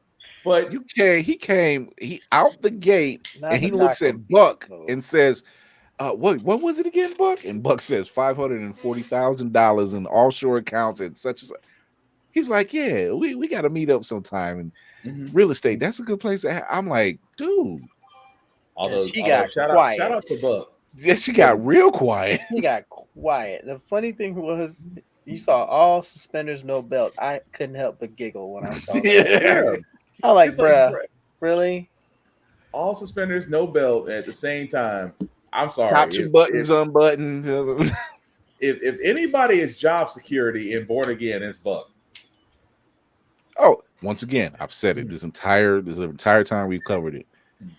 Buck is in rooms that you don't pay attention that he's in the room. You really don't. Like, he's sitting back just enough that you realize, oh wait, he was there. I seen a body, but I just wasn't paying no attention. And he goes about his business. What you need, boss? I need this problem taken care of. All and right. you had one slip up that really wasn't your fault. Bad timing. Yeah. Yo, dude. It's like missed attempt to give Matt Poison 0 stars. And it wasn't him. Like you said, it wasn't his fault. I went to the room. Guy was gone. He wasn't there. Daniel is very much giving JD Vance vibes like this entire show. Like, man, since you said that, I've been trying to figure out what it is, and I'm like, right, it's the same level of conniving, sniveling bitch, and like I want, no, but he's right. The amount of levels of I want to fit in so bad. Mm-hmm. I mean, one guy leaks some important information, the other one breaks a national trophy. It's like the same. but he's 100% right. Ever since the far I said that, I can't get that out of my head. That was literally the parallels of this show and what's currently going on, and you're just like, this makes no sense. But then it does. I still like Cheetos, so I don't know how to feel about that. Yeah. But at least they have competence in that universe. Yeah, I was going to say, yeah. At least there's competence. At least Wilson Fix knows what he's doing. He's like, he knows it's what he enjoys. And at least learning the rules of the fucking game instead of just flipping the goddamn board.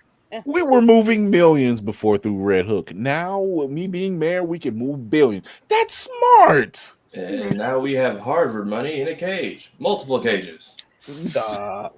Like, imagine just like, hey, I'll donate to the money, and you got to sit here anyway. Like, what is the bathroom routine like? Is everybody just no AC? I know you're gonna grab me. Can I grab like some sweats or something? I'm not gonna be sitting down here in a pantsuit for like 6 months. Fuck that. I'm not Adam.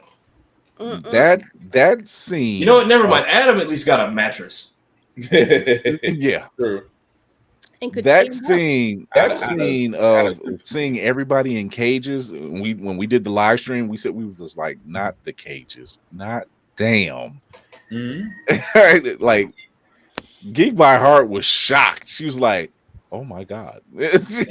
all his enemies. He sat there and said, "I have taken care of all obstacles." And every one of my enemies is sitting right there in that cage as you just strolling with your wife as if y'all were just going to the Louvre right now. Just let's admire this Frank Castle 2005. Just really? It's definitely it's Frank. Here, this is what's funny. It's Matt and Frank showing up in each other's places of residence, like they got house keys. Like Matt shows up earlier in a couple episodes earlier. He's like, "Hey, I was tracking you down, or I knew where you were at." He's like, "What are you doing here?" Like, you're mad at him, but you respect him enough to call him Red. You don't call him out by name. But you could have had some coffee though. He said all this. He's like all the things. Why doesn't he have coffee in his apartment, but for serious? Maybe that is a red flag. That's a red flag. Maybe he's a tea person, you know. He did say all I got is tea. He says, nah, he's like, hey, we're about. He said, you know, we about to have company, right? Yeah, I clocked him a while back. You still ain't got no coffee though. Like they hate each other, but they don't hate each other. Yeah, seriously, Felix Unger, Oscar Madison. It's literally you could tell who's who. That's not hard like, to break down. I can't stand you, but we got work to do. You know, like, and I trust that you're gonna have my back. I'm not even worried about that. But Frank said, "Look, if you think I'm gonna play patty cake with him, I'm not." Yeah, as he said, he's got the knife, and he didn't even debate him. He was just like, "This guy, whatever. We got work to do." You know, fine, fuck it, let's go. And it's New York, so nobody questioned the blind man walking how many blocks in a hospital gown. Man, did he fast travel from the hospital to the apartment unscathed? One thing New Yorkers are going to do is mind our damn fucking business. Yep, mind their own motherfucking business. We will mind our business. I'll never forget when what was it? It's the Everybody Hates Chris episode when they do the blackout and the lights cut out and everybody just loses their shit. My dad walks by the TV and just goes, "Yep, it's like that," and just keeps going about his day. and so when they show the riots, I'm like, "Oh, right, this is saying that this ain't got none of my black ass business." Time to gain some discount electronics. See, this is where Turk would thrive right now. He says, "Shoot, blackout." That's who I need to come back. I've been waiting for that dude to show up. Like Turk left when that stuff went down in Harlem. He Mm-hmm. said, "Y'all worse than Hell's Kitchen. I'm not here for this. I'm gone." What Well, is going back? Old boy get thrown off the top of the building. He was like, "I'm out." Like if Turk was to come back and become the man on the street for the next season and be the way like everybody can get information, I thought that was Turk Loki locked up in the first couple episodes, but then I realized, different person. But that's the thing. Turk is the man on the street. Like he's always been the man on the street. What the ham sandwich? Bruh. There we go. Okay. Yeah. Don't do that again. Don't do that no more. Made another shadow clone. Yeah. Shadow. Yeah. Turk and Claire were like our two connecting people for every Defenders thing. So I would like one of those two to come back. It'll be Turk. Yeah, it'll be Turk Turk. will come back Even in comics, Turk. I swear to God, every time Daredevil needed information, Turk was getting tossed through a window by him. Yep. He was his informant, and it was always at Josie's. It was like Josie's windows have seen better days. That insurance policy has got you live in New York. Your insurance has got to be crazy. It is. It is. Call the insurance adjuster. Can you imagine calling the insurance adjuster? Yeah, how you doing, guys? It happened again. Insurance companies must be having a field day in New York. That's all I can say. And even then, what do you do how do you explain bombing a blind man's apartment? Like, because you can hear them say, "We found Daredevil, we didn't find Murdoch." So I'm like, his cover is clear at least, but also Frank the drama queen. Because why did you shoot through the window and then walk through the open door like right after? I peeped that on the second watch. Like you could have just walked in and just did that, but no, you had to break the glass and make it dramatic. Not walk through the glass, you walked around the broken window. It's like Billy and Mandy when he opens the window, but then jumps through the glass anyway. This is what this show has just managed to really stand out in ways. I can't say it enough. I've never seen anybody lose a groin to a knife. Hey, that's violent fashion. And here's the thing: that wasn't even the killing blow. That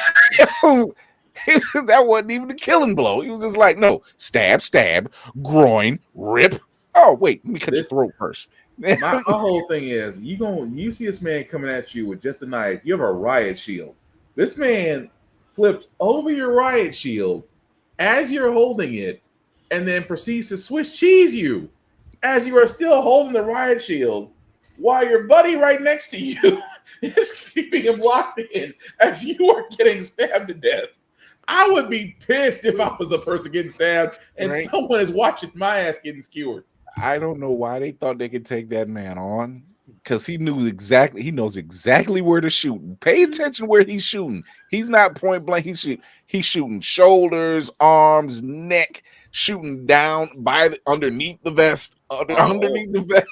I felt bad for old boy on the table. He got the worst because you saw that bullet trajectory. I'm like, oh yeah, that you ain't coming back. What did Matt say? He said, "Frank, no, that's enough." Pop. I'm like, I think you got him between the stand-up curb stomp, which throwing him like nose first into the corner of a table so that everything broke, and then all the extra bullets. I'm just like, we're just wasting ammo at this point. You got it for waste. Like exactly. He knows what he's doing. He's building armory. It's then the discussion after. He's like, all right. He's like, he's not worth it. Bang. What about him? Was he worth it? What about him? Right. At that point, if you're gonna not kill it, if you're not gonna, it's worth watching that episode for those scenes alone. Those scenes alone. Right. If you want to bring that cop back, that's fine. I wouldn't say kill him. Make sure the streets know he's done. My theory about him is gone way out the window. No pun intended. That dude's gone. Well, if he survived the grenade, I would say let him survive, but make sure the streets know that he is the one who killed Hector. Like, let Hector's people handle him. Like, at this point, if we're building an army and street justice is not going to be a thing, let it start with him getting got by the people he pissed off. Right. Look, Bama Spider-Man was somewhere asleep during all this. Pete was in bed. Right. Yeah. He was just like, that is not my fight. No, that's probably the only hang up about that episode I had. Like we said earlier, was Colin North being the fall guy, I guess. Yeah. Of the whole thing. And I'm just, and like you said, Tafari, I don't see how Frank put 2 and 2 together. You know, y'all already running around with his insignia on your chest. Well, the bullet casing is what told on him. Yeah, but that's the thing. Like, how did you know it was his bullet casing? You know, how do you know everybody didn't have that? Because you know? Frank wouldn't be that sloppy anyway. Frank wouldn't be that sloppy. No, Frank's not he wants to send a message, but you're right. But he ain't that kind of sloppy. Right. So it is just, I'm like, the guy I really wanted to get it ain't there. Like that damn Officer Powell. And this what makes the Punisher special so interesting. Either they're gonna get gotten the Punisher special or they're gonna get gotten Daredevil. One of the two is bound to happen. Because they already said that season 2 will be back in March. Mm-hmm. And then shortly after that will be that Punisher special. And I'm just like, oh, this is going to be glorious because we see everything that's going on because once again, Frank is facing off with a bunch of the anti-vigilante task force. Right. And he's really getting the upper hand on a lot of them. He's putting them to waste to the point they're just like, yeah, we got to jump this dude because he is. We were supposed to have him cornered, and it's not working. I just love that Jason Bourne moment. Just like it's like, oh shit, it's really him. I was like, y'all thought this dude was a myth. He didn't smooth go walking up to him. It's like, y'all still gonna stand your ground knowing who this man is? Wow. It's the way they turn them into a bunch of red shirts and they're like, hey, set your guns on stun. It's like, yeah, no. Like, No. did no one catch the dude he skewered outside like Mortal Kombat style? Like the episode turned into Sin City for a second. There was no color except the blood. Man, you ain't lying. That man. Hitting him with all these little hit him with all these little firecracker rounds that weren't doing shit. And I'm just like, they shot him in the back with the shotgun. I'm like, you think that vest is how going are to... you walking? How did you stand up? He's got his armor is legit. That vest was holy anointed. Twice. Shut He was like, it knocked him down. It didn't do nothing else. It was just it stung him. It didn't do much else. It knocked him over a little bit because he was handling y'all. Oh yeah, you look aggravated. My bad. I'm sorry. Meanwhile, you're bleeding out and could be saved, and you see that they're having a whole circle initiation trying to get this man to join the team. Powell's like, he was like, we look up to you. You know, you those people at your job are not your friends. Remember that. This is not an intervention. What are we doing? This is not. I'm not having the come to Jesus talk.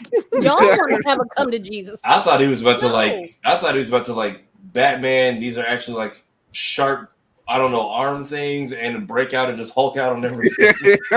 I thought he was going to break. I was like, if he in zip ties, it's a wrap. If I see him doing this at all, I know, all right, it's about to be up for everybody here, but I think they're saving and whatever happens. they wouldn't be prepared because they're not all they got on their vests. If he was to break out of that, all they got on their vests, they would not have walked out of there. Pretty much. He was just like, because Frank don't need no gun or knife. I mean, he's kind of a little bit more merciful with a knife, but that chair, that chair, if he was to break out that chair, that's all he need. Leg on that chair broke. Okay, well, I guess you done. It's a wrap. It's done.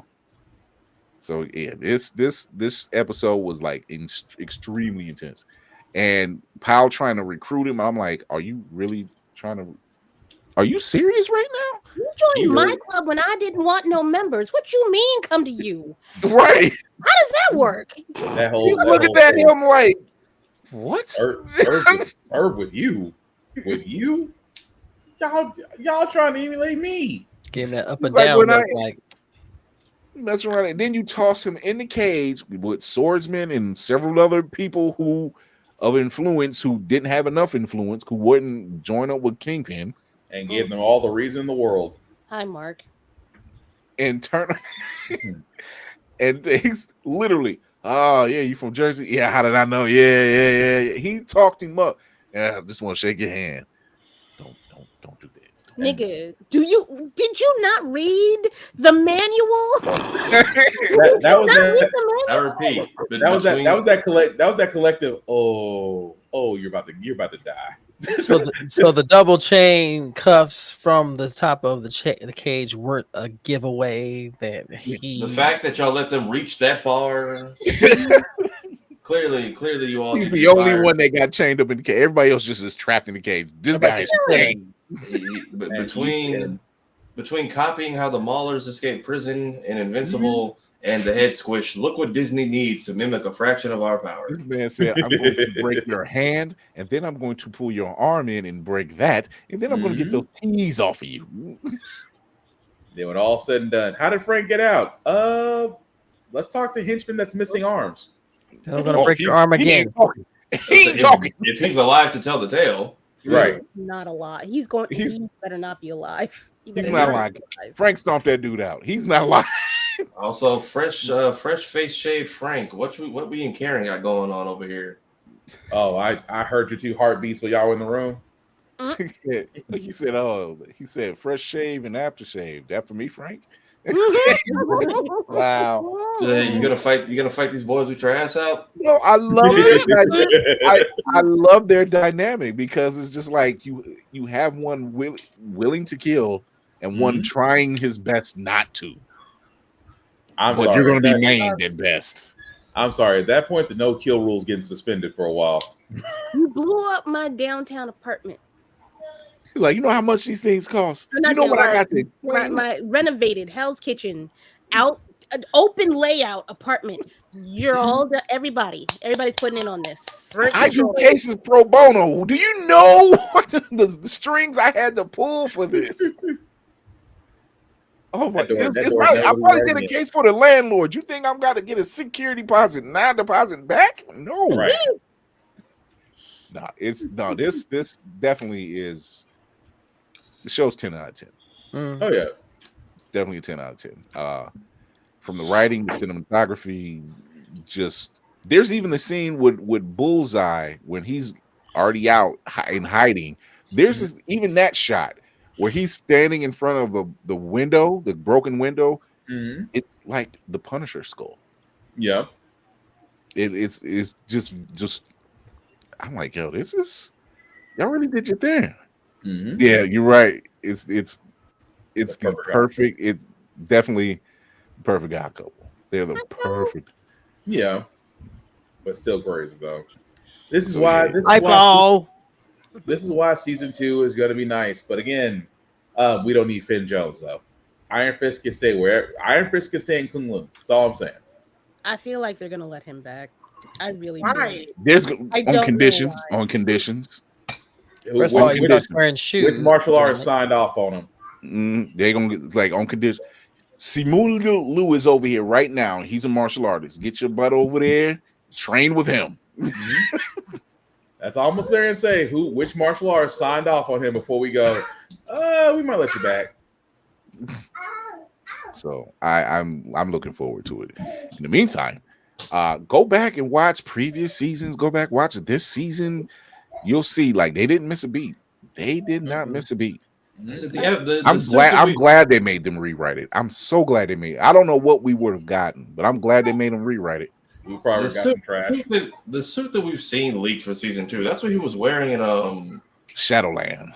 Yeah, that's black and red. That too, but also that's what he's wearing in your friend the neighborhood Spider-Man, isn't it? Yes. It was also black and red. Yeah. And that's him. Yeah, he's also doing the voice there. So something about their voice direction, I know it's the same actor, but it's like if y'all don't tell me, I wouldn't know. Like, what if I know had a lot of like COVID production problems, but every other show lately, it's like I wouldn't know. It's something about the way y'all mix and master the cartoons. It's like it's them, but it isn't. Yeah, it's definitely them. People were having like theories already running rampant about like, oh, he's got the black suit on, so he's probably going to get an army. He's going to get the hand. I don't think he's that cool with the hand like that. I was like, Not like that. That's all I was thinking. He's not gonna go for the hand. But again, you have people that want to get even, and let's not forget, BB might have actually gotten that information from the police commissioner. She's still a wild card in all this. Yeah, So she. still I think might she's. have that same file. I hope she knows to lay a little lower,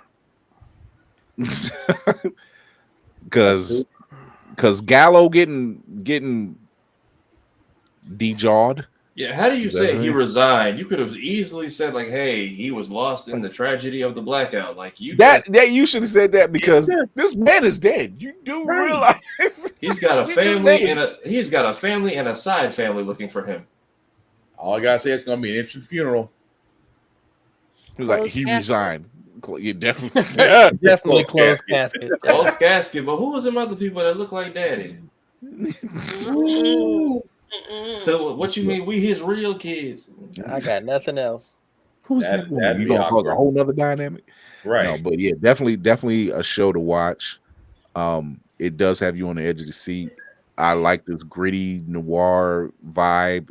This is Marvel Knights. This is definitely Marvel Knights, which I missed that run of comics, Marvel Knights. Like it was all street level stuff. Mm-hmm. And it was good street level stuff. So yeah, I'm glad they're, people to say, "Oh, we want to see Daredevil with the Avenger." No. Not yet. Y'all ain't earned that. Yeah. Let's keep these cats street. Spider-Man is probably the only one who can travel between both worlds. Yeah. He can do the street level stuff. He can do the Avenger stuff. He's probably the only one who's balanced that beam and can get away with it. But we don't even need him for that. Keep this strictly street level. Get the Defenders back in there. This street level. It'll be interesting if next. Are you looking at Marvel news or Star Wars news? Star Wars. Yeah, we know. Yeah, the celebration is We're getting there's the info dump is coming out right now, but it would No, be no. I'm sorry. I don't particularly care about this particular actor. I'm just shocked. Why is Ryan Gosling in my Star Wars? I was waiting for her to see that. I was hoping. I was hoping we'd run I out heard of. about that. I was hoping we would hit time before she caught it. I was wrong. Well, I mean, he's the actor, or not the director that he's standing there. Just Ken. Leave him alone. Dang. See, I haven't seen that movie, so I haven't either. I just know the jokes.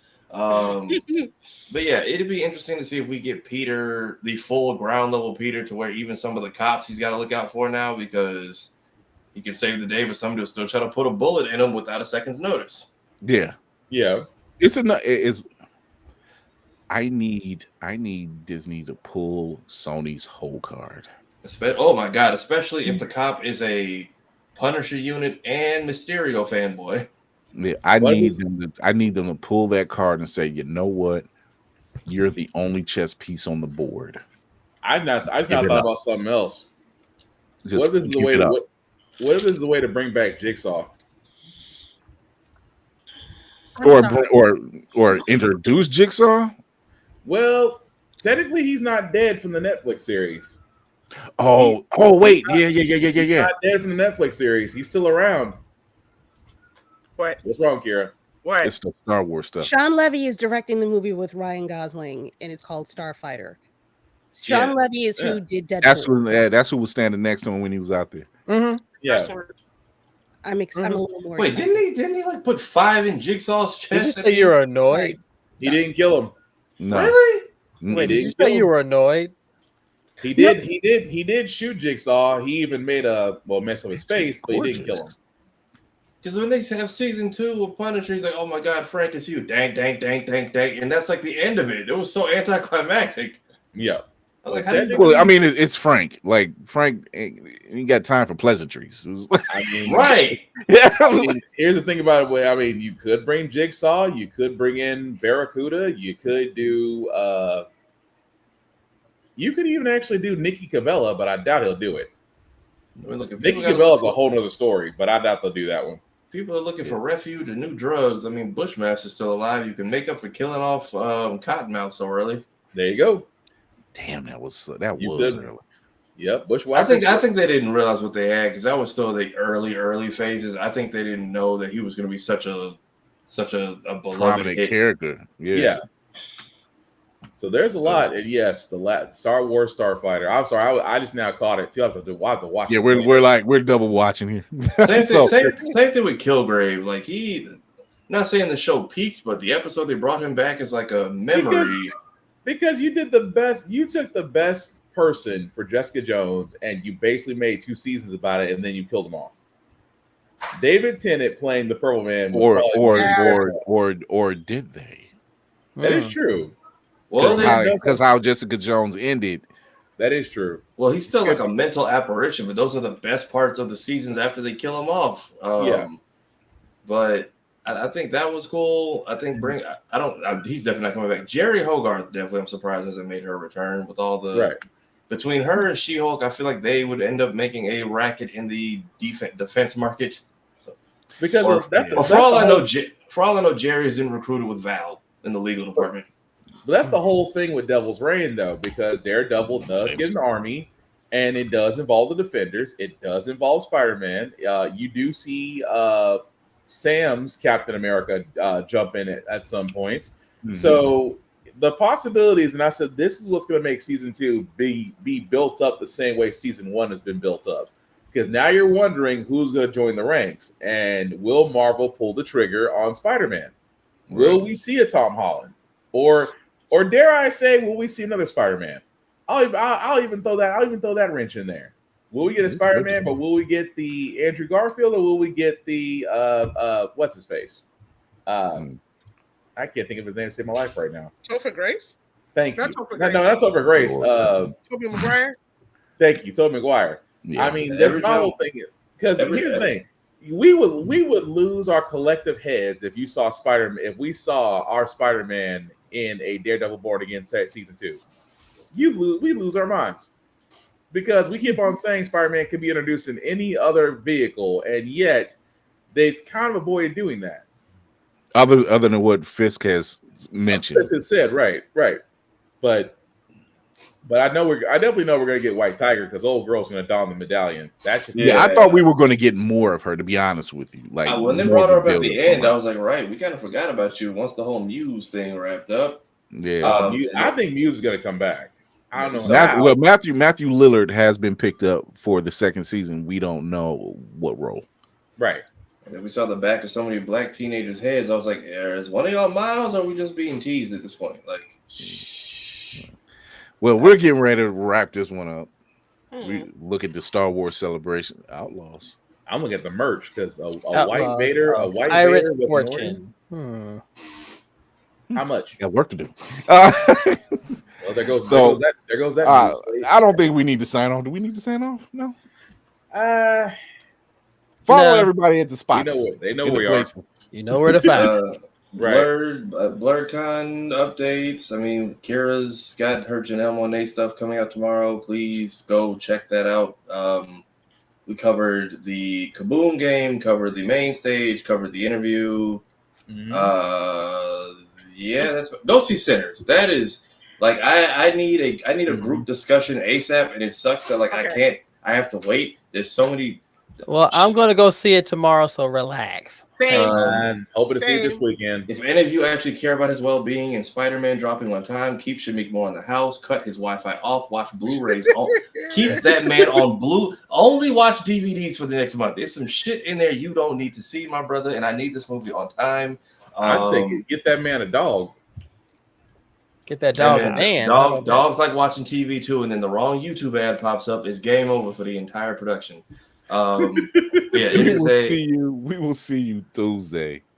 Go see Sinners. We're watching the Star Wars Celebration as we speak right now. Yes.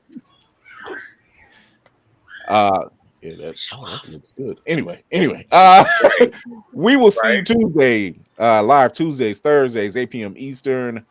YouTube and Twitch. Show your support. Go to all the platforms that we're on. Roomful of Blerds. Sundays at 7. Black Spartan with How the Frack We Got Here and Get Bit Podcast.